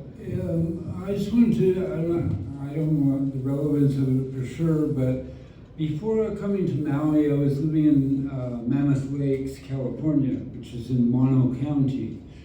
And they have an organization there called Mono County Behavioral Health. And they work primarily with the houseless people. And what they do is they assign you a caseworker. And when I got there, it was right at the initial breakout of COVID. So they could not see you in person. Although my caseworker actually met with me in the park, made sure that I had clothing, made sure that I had food, assigned me mental health people, and they would call me up once a week, and we would do our sessions, therapy sessions over the phone. In the event where I needed any particular medical attention, they would assign a spot and a time for me at the local hospital and give me explicit instructions on how to dress and whatever because of the COVID thing. And I found that it was a very well operating system. And there was a county program called Mono County Behavioral Health. I looked for such an organization when I came to Maui, and everybody looked at me like I was crazy. So I just wanted to throw that in there. Again, I want to reinforce that the work that I did before I came to Maui used that approach. And I know that it can work, and I've seen it work, and I've seen so many people, like I said, that people had totally given up on, completely regain a sense of place in the community, get jobs, stay housed. It's a long road. This isn't a quick fix. This isn't, if you're looking for just a quick, this is just gonna. No, it's being and understanding people's lives need 24/7 support. And one of the other pieces that I want to speak to is the needs of this community are not between 8 and 4. And there aren't holidays. Their problems don't just evaporate because it's a holiday or a weekend. And so one of the reasons I think we have been so successful is we often don't know what day of the week it is. It doesn't really even matter. It just matters, what do you need today? What do you need to be safe today? We really, really distill it into some of the simplest forms of being together, of developing friendship, of developing safety, trust.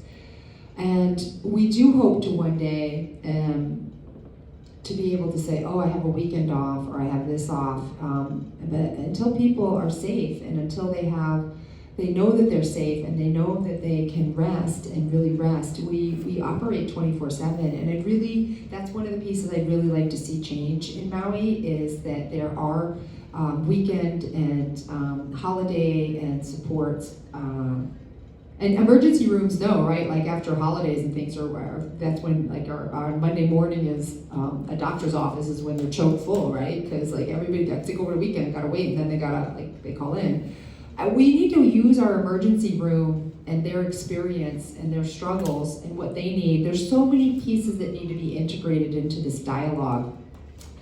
And if you're joining us today, again, this is a dialogue that's been going on for 20 plus years here on Maui. So understand that you're coming in on a moving train already. We're moving. So we do hope that you stay with us, and we do hope that this intrigues you and that your curiosity is piqued, because one of our really notable characteristics is everybody here is very curious. Because I get a lot, why can't we? Why can't we? Why can't we? What? It's so cool to be inquisitive and to say, why not that? And I go, I don't know, why not that? Let's try. And again, that makes, there's that term skin in the game. When you actually try to make something succeed, you're now invested. Like, you're invested in seeing it work. And I believe that you're only 3 of the advisory committee members. We probably have about 10 to 12 active members right now.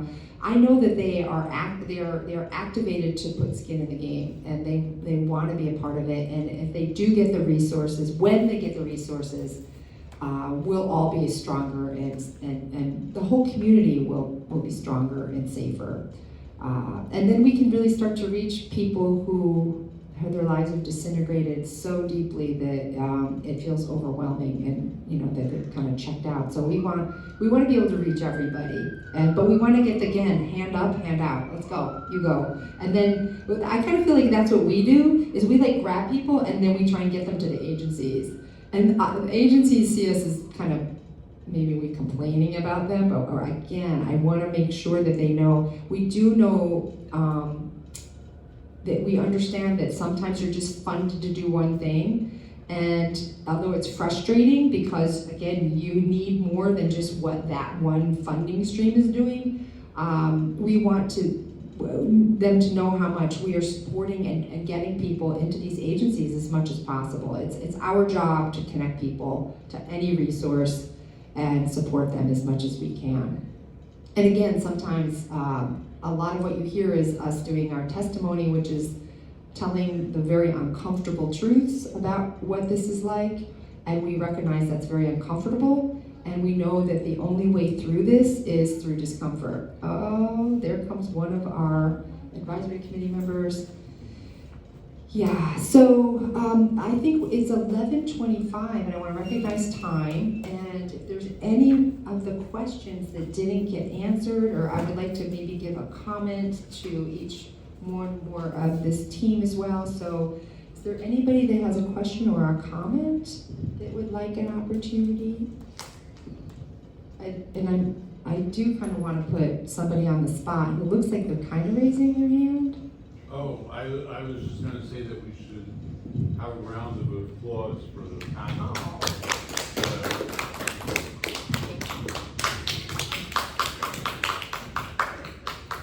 Well, let's go ahead and take an opportunity. Again, this is the first of what we hope to be many panel presentations. So this is kind of like our dry run, and we so appreciate anybody who's watching and everybody who took the time to be here. It means so much to us.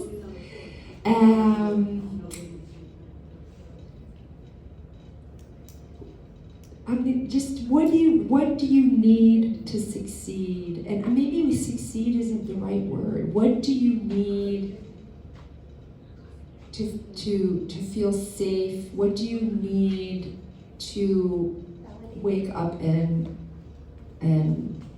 feel like you're part of the community, that you're valuable? What do you need? What if we had the magic wand today? What would we be able to bring if you were to walk out the door? What would you want to walk to, or have us carry you to?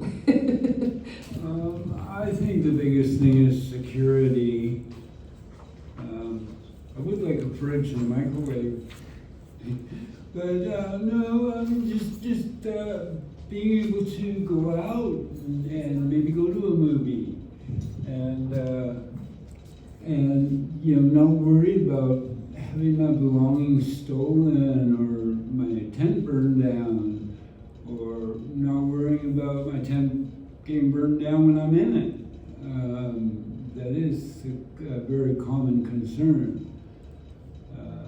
But basically, I guess just security. We need a Sheyamana community. Help. You know what? She didn't get off that. No. I'm sorry. I know you're going I to. have a question. Yeah. What does it mean to have? Do you think we have a Sheyamana community right now?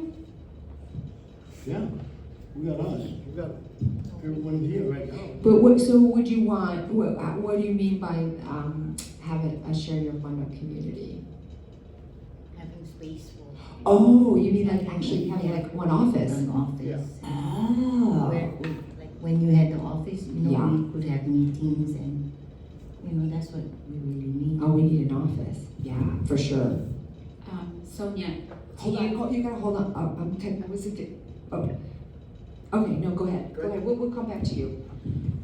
In that vein of thinking about the community, having a sharing amount of community, do you think that your experiences, as unfortunate as they have been, moving through, do you feel like you would be instrumental as a leader in that community for other people who are not as familiar, or this houselessness is new to them? I mean, I understand the FEMA funding is coming to a close, the rental funding, and there's a slew of new families and individuals who don't have support. So do you feel like you could be a leader in that said community that you're suggesting? Yes, I really feel strong that with Lisa, we can make the community work.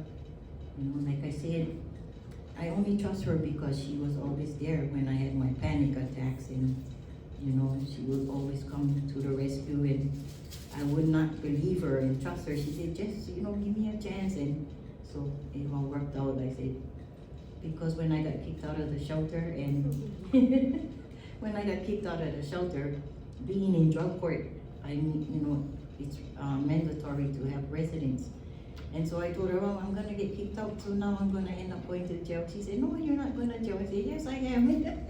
And so she really gave me confidence in myself, where, I've been let down and too much, and so with her, things work out, so till today, I only trust her, so I think she need a community where we can get an office and we can do more and reach out to others that really need our help and our experience. Thank you for asking that again, because when I met Grams, it took a long time for you even to talk to me. And it took a long time. And she would run around the back of the car, and I'd come around the front of the car. We do this little dance. I don't know, I think after I stayed for karaoke that night, maybe that was helpful. Yeah, so it's really important that this is, again, relationship building. It happens for the long run, and we definitely want to recognize one of our steadfast advisory community members who just came in. We're just finishing up on this one. She just finished work, and oh, you were watching? Oh, you have a question. Okay, because I also want to follow up with Donald, but I just want to say that for Grams to sit up here and speak again is something I don't think you ever believed would happen in your life. And she didn't believe in herself, and yet when you working with so many people and you can see the diamonds in their eyes, like her eyes are filled with diamonds, and I was like, oh, this is like such an amazing woman. And and you had every right to be cautious of me and me showing up and any of that. You have every right to be cautious. We want to make sure that we have people that do understand the sensitivity in that, and on both sides, that I had to be sensitive, and you were even more sensitive towards me. So thank you for that question, because I have seen each one of these individuals grow into true leaders, and to listen to feedback about how to communicate really well, to feel their body when they get excited, what language they're using, and think about the language that will be most inclusive and helpful. And every one of them is working so hard to be a great leader. And I can't thank all of the advisory committee members who are really working really hard, because I think you are the future. You are. It's sad to say, but anybody who's falling into homelessness, this is your welcome crew. And it's such a horrible experience to fall into being unhoused and unsheltered and houseless. If it's going to happen, if the county is just going to refuse to provide safe spaces, this is your team right here. This is the crew you want to meet. So yes, we have a question. Hi. From Jessica Lau. So the question is, the resource you were given, how do you feel, and your experience that you've had with the agency that the County of Maui continues to place in your possession for you to call as an outreach? I mean, there's not many. Family Life Center, bottom line. Have you worked with Family Life Center? And if so, how do you, your experience, like when you hear their name, how does it make you feel? Well, one of the things I did ask is that we talk about, not because if an agency isn't here to respond, I wanted us to make sure that we're in full collaboration. And so I think the question is, if you just to be respectful, Yeah. there are a couple of agencies that do outreach or are funded to do outreach. And we did actually talk earlier about what it is like and whether there even is adequate outreach. So we actually kind of did cover that. I know you just came in. And the time is, let's come back to your question, but we were just actually like wrapping up a little bit. So, What do you need to succeed to Donald? yeah, we're gonna hold Jess. Let's finish up with that. Donald, if you had a magic wand, you're gonna walk out the door, and what are the things that you would need to, or what would you want to see waiting for you to know that you were completely safe and that you were gonna you would wake up and say, I've got this, versus, oh God, am I gonna miss a call today? Am I gonna do this? Like, what do you need? What would you need? What I would need is solution that guarantee me a safe haven, a safe place. If I get that, then I'll wave my wand out there to let everybody know we have a safe zone. Some place that we can call safe. Because right now we don't. So if that can come to life, that would be a big thing. And this might help answer, I'm gonna piggyback on that. This might have, Jessica's question is, what do you do when something, like, this afternoon, if something goes really wrong, how do you respond? What is your first thing that you do? What I respond is, if something happened to me, I'm gonna react. And what is it that you do that, or what agency or who do you know is gonna be there for you?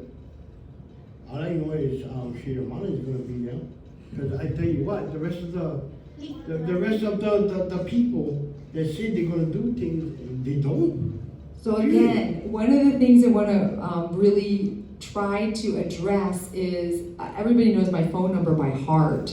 And what we want to do, and that's because agencies are only open from 8 to 4, they're closed on the weekends, they're closed on holidays, and people's lives continue beyond those time frames. So one of the things I would love to see happen, if I could have a perfect magic wand today, is when we walk out that door, that there were people that were trained during 24 hours a day, and that you knew that you could call, because even sometimes we've called the crisis line and we've gotten voicemail. It's a very frightening situation. I laugh. This is very inappropriate laughter, that when you call the crisis line and you get voicemail and you leave a message and they don't call you back. We've got a lot of room to improve here in Maui County. So everybody,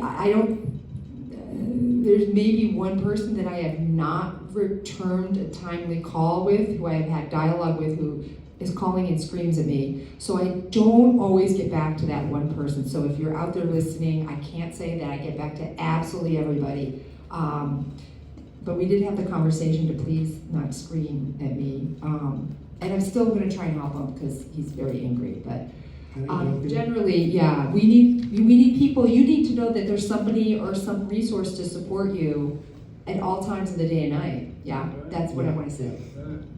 For me, why I'm here on this panel is because I know how it feels to live life how we live.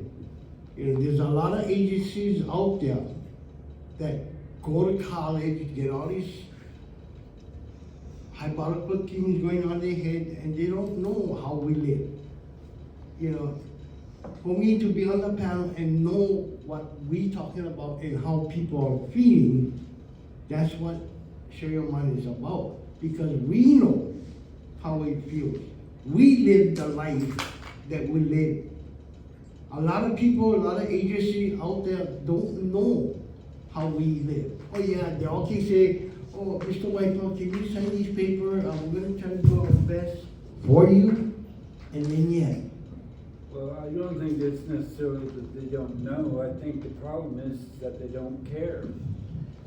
Well, we definitely want to address the sense of not being cared about. That's a really important part of it. And what we want to do is what demonstrates how do you know when somebody cares? Like how could we train somebody to show you if they care? Like how does that show up? What does that mean?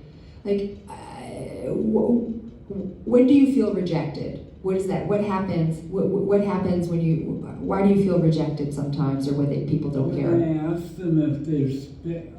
So I've spent 7 months coming in here once a week, calling you once a week. To a certain saying agency, have you went to an housing, agency. for you to go, yeah.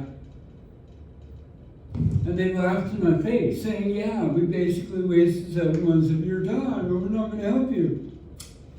Right, so that doesn't feel like someone cares when you show up every week, you ask about housing, and then months and months and months later, they say, absolutely, we're not gonna help you, or we can't help you. And it would be different, that would be a different scenario if that project has changed, this is what we're doing, we wanna still please, we wanna help you, but that wasn't the case, it was a cutoff, like a finality, Right, yeah. right. So then, I think that's a really important learning moment for an agency or for anybody who's doing this work is everything has to have a next step. And a lot of times, people are trained to say, we only do this. So even though you have all these pieces to your puzzle that need to be put together, when they only have that finality of this one step and it's not connecting to the other steps, it does feel like it's not caring. You don't care about the whole person. You only care about... Well, not only that, when I was at Tent City, I was unconscious on my bunk for 4 days. And they did not check on me once. That tells me they don't care. So that's a really significant piece we want to be able to do some training on, Yeah. for sure, and improve that, yeah, and show people care. Yeah, it's Brian. Yeah,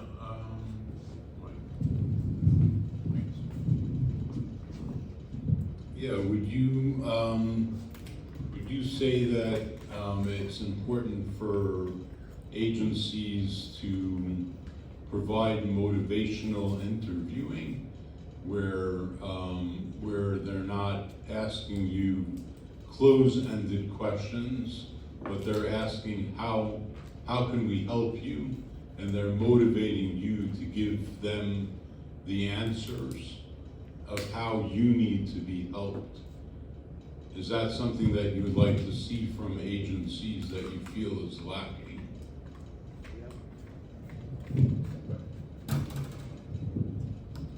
Sorry, I had to change my batteries. What I would like to see is that, like I brought up earlier, the organization in Mono County called Mono County Behavioral Health. You actually had a relationship with a worker who was experienced enough to anticipate your needs. I mean, your wants are one thing, but your needs, the basic human need for health and your safety, to have somebody there helping you and looking out for you, that's what we need.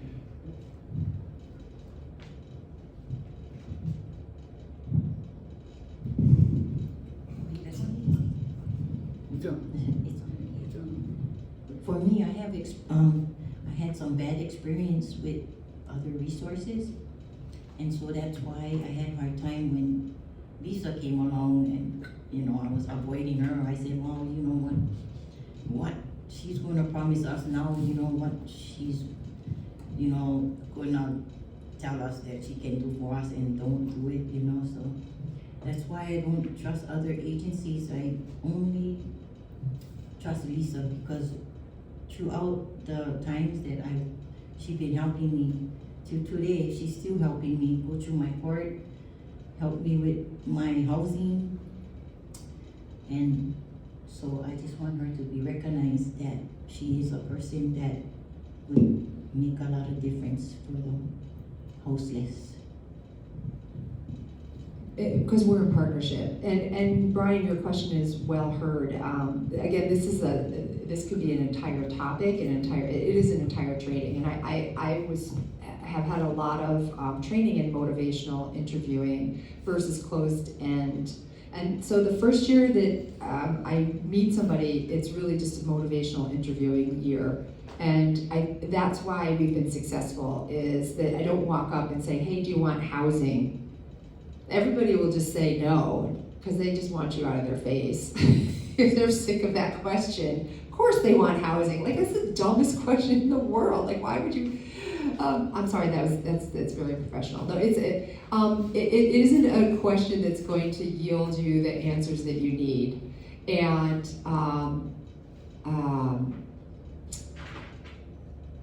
until you actually watch how somebody is navigating in their circumstances, a lot of times, along with motivational interviewing, the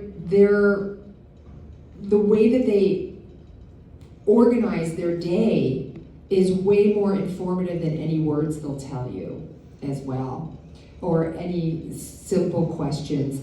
It's really important to see how people interact with their conditions and where they're really struggling. And so I think for me, for the first year that I'm getting to know somebody, I'm just kind of watching how that's happening and where they have their strengths and where they're really struggling. And for many years, like I said, for the first years, we didn't really talk that much at all, Auntie. We were really just kind of like, okay, here I am, building trust, showing up. And it's really important to recognize, one of the things you said, Donald, was that people have maybe a lot of education. We need the people with a lot of education, but we also need people with a lot of education to be working with people. I consider you an expert.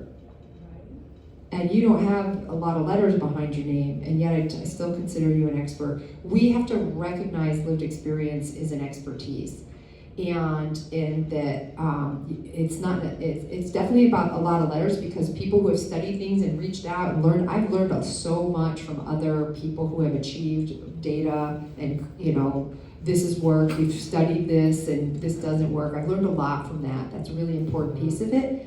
The other piece is that you got to talk to the people who are living through it, and their language and their body language and their everything is way, way, way, way, way, way different. And yet, when you start to learn the patterns, and you got to learn Pidgin if you're in Hawaii. There's no way you're going to communicate with anybody. And I remember the first time that people were calling, wait, and I was like, what is that? I'm like, oh, they're talking to you. Someone's talking to you. I'm like, they're talking to me? Like, I wasn't used to that. So you have to learn the cultural ways of communicating way before any words, or using terms like motivational interviewing or close-ended statements. Like, I gotta say, what does that mean to you? And many times I've gone in, like, even in court, I'm like, do you know what that means? Do you know what that word means? I facilitate a group in the jail, and sometimes the words, and I say, ladies, anytime I say something, one woman did not know what the word saturated means. I said, I'm saturated. I had to explain what I said, but she interrupted me. It was fantastic. She was like, hey, I don't know what that means. I'm like, okay, this is what it means. And I gave an example. It's like, well, a sponge is dripping. It's saturated. It's full. My head is full. So you got to be able to recognize that each of these individuals speaks in very different languages, and yet there's these real common themes. And so when you spend a lot of time watching and learning people's patterns, you can understand why they're saying what they're saying, how they're saying it. And when you ask, do you want housing, you will more than likely get a no. When it's every time I've sat next to somebody and just talk story and start talking, I was like, design your life. They come up with a complete path of what their structure or what their protection looks like. So they do want it. they just don't believe it's possible in Maui County, so they're tired of having that conversation. So that's why you will get that, yeah. So anyway, just a little insight there. I see the puzzle that was participants participated in the beginning, and I was wondering if you could expand on those words and what you envision. It sounds like it's a pathway to succeed, and so if you could expand, please. Yes, thank you. And the title of our presentation today is Piecing the Puzzle, right? The Maui puzzle together. And we use the word peace as in peace in our heart, to be peaceful. It's a play on words versus just putting all the puzzle pieces together. We're putting them together peacefully. So that was intentional. And these are only 8 of the top maybe 20 words that the advisory committee came up with. And these are the pieces that they need. Agencies and the county tends to be very linear in the way they're approaching this. We need to build a structure, or it needs to have it needs to have this and this.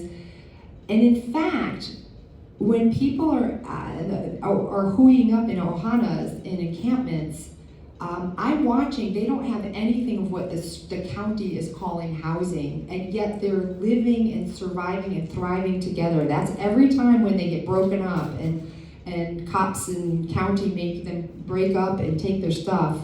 This is the puzzle that's crushed. And this is a puzzle that is necessary for this community. This is what they have identified as what things that they need.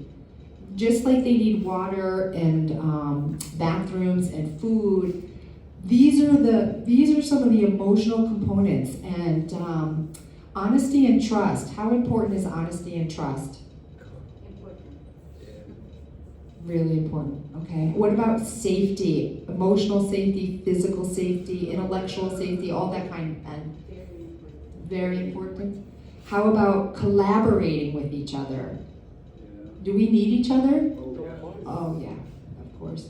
How about knowledge? We talk like the history of the people of Maui, the knowledge of the land, the knowledge that you share in the coconut wireless. How important is that knowledge? Your experience. How important is your knowledge? Very important. Yeah, very important. Say it loud. Say it loud. Okay. Very important. What about courage? Do you Courage. feel like your courage gets Yeah. okay? And do you feel a sense of kuleana, of responsibility to each other and to everyone else? Yes. Automatic, Graham says. And the other day you just, it rolled right out of you, endurance. Yeah. What does endurance mean to this For me, community? after a while, I've been through, endurance is with me. So that's why I wrote down, I fought a good fight. I have finished my course. I have kept my faith. That's my endurance. Ooh, thank you. And how important is Ohana? How important is your Very community? important. Very important. And is your Ohana and your community, what does that look like? Who is your Ohana? What is community to you? Everybody, we're on house, we all are community. We all stand together. We all understand each other. So that's very important, and that's our ohana. I have to say, you're a voting block. Do you know what a voting block is? So you know how we have elections and you get to elect people, you're going to put your vote in, and sometimes some people have not, and we did your very first time we voted together, it was very exciting. A voting block is a group of people that have common experience that will vote for certain items or people because of what they're supporting. So we actually are a little bit of a voting block, and what I mean by that is there is a lot of power in your collective experience, that you all have individual, but together there's so many things in common. And that makes your voice very important for a community to thrive. I can't just ignore my foot if my foot is injured. And part of our community is very injured. We can't ignore it. It's got an infection. It's killing it. Your lives are. How many family members have we lost in the last 2 years? We've actually lost track, but I think we were up to like 17 of 18 of our ohana. When one part of the community is sick, the whole part of the community is sick, and we know we have ways that we can actually help heal it. So we hope that our mana today is useful, and that it creates curiosity, and it creates a sense of belief that we can make a difference. And if we try something different, let us try something different. Let us use our experience. Let us share that, because you know what it's like, and that's a very important part of the community to champion and to hear what you're saying and how you're saying it. So I want to just mahalo you for being here and for sharing all of your mana'o, and Thank you for letting us be here. if anybody has any question or a comment that they didn't get a chance to share, you're welcome to. And we're a little bit, we're right on time, so you want one more? You want to give us a closing? I just want to say that I know it's not always a comfortable position to share the uncomfortable seasons of your lives, and I find it really inspiring, and I think when others see this, it's going to be easier for their voices to be translated, or their comfortableness. And so I have mad respect for you all, and I appreciate your sharing. Thank you. Mahalo plenty. All right, thank you everyone who has been here or listening, and just to let you know, this is our first go at this, and I even didn't thank you, Jeanette. I forgot all of the notes and our signing, everything. I forgot everything this morning. I was so scattered. So yeah, we're looking for an office space, and we have that. We'll be a little more organized, and we're grateful for this, and we will continue to refine this so that it gets even closer to what people are asking for and what they need, and how we can collaborate together. So again, mahalo plenty. Aloha. Thank you so much.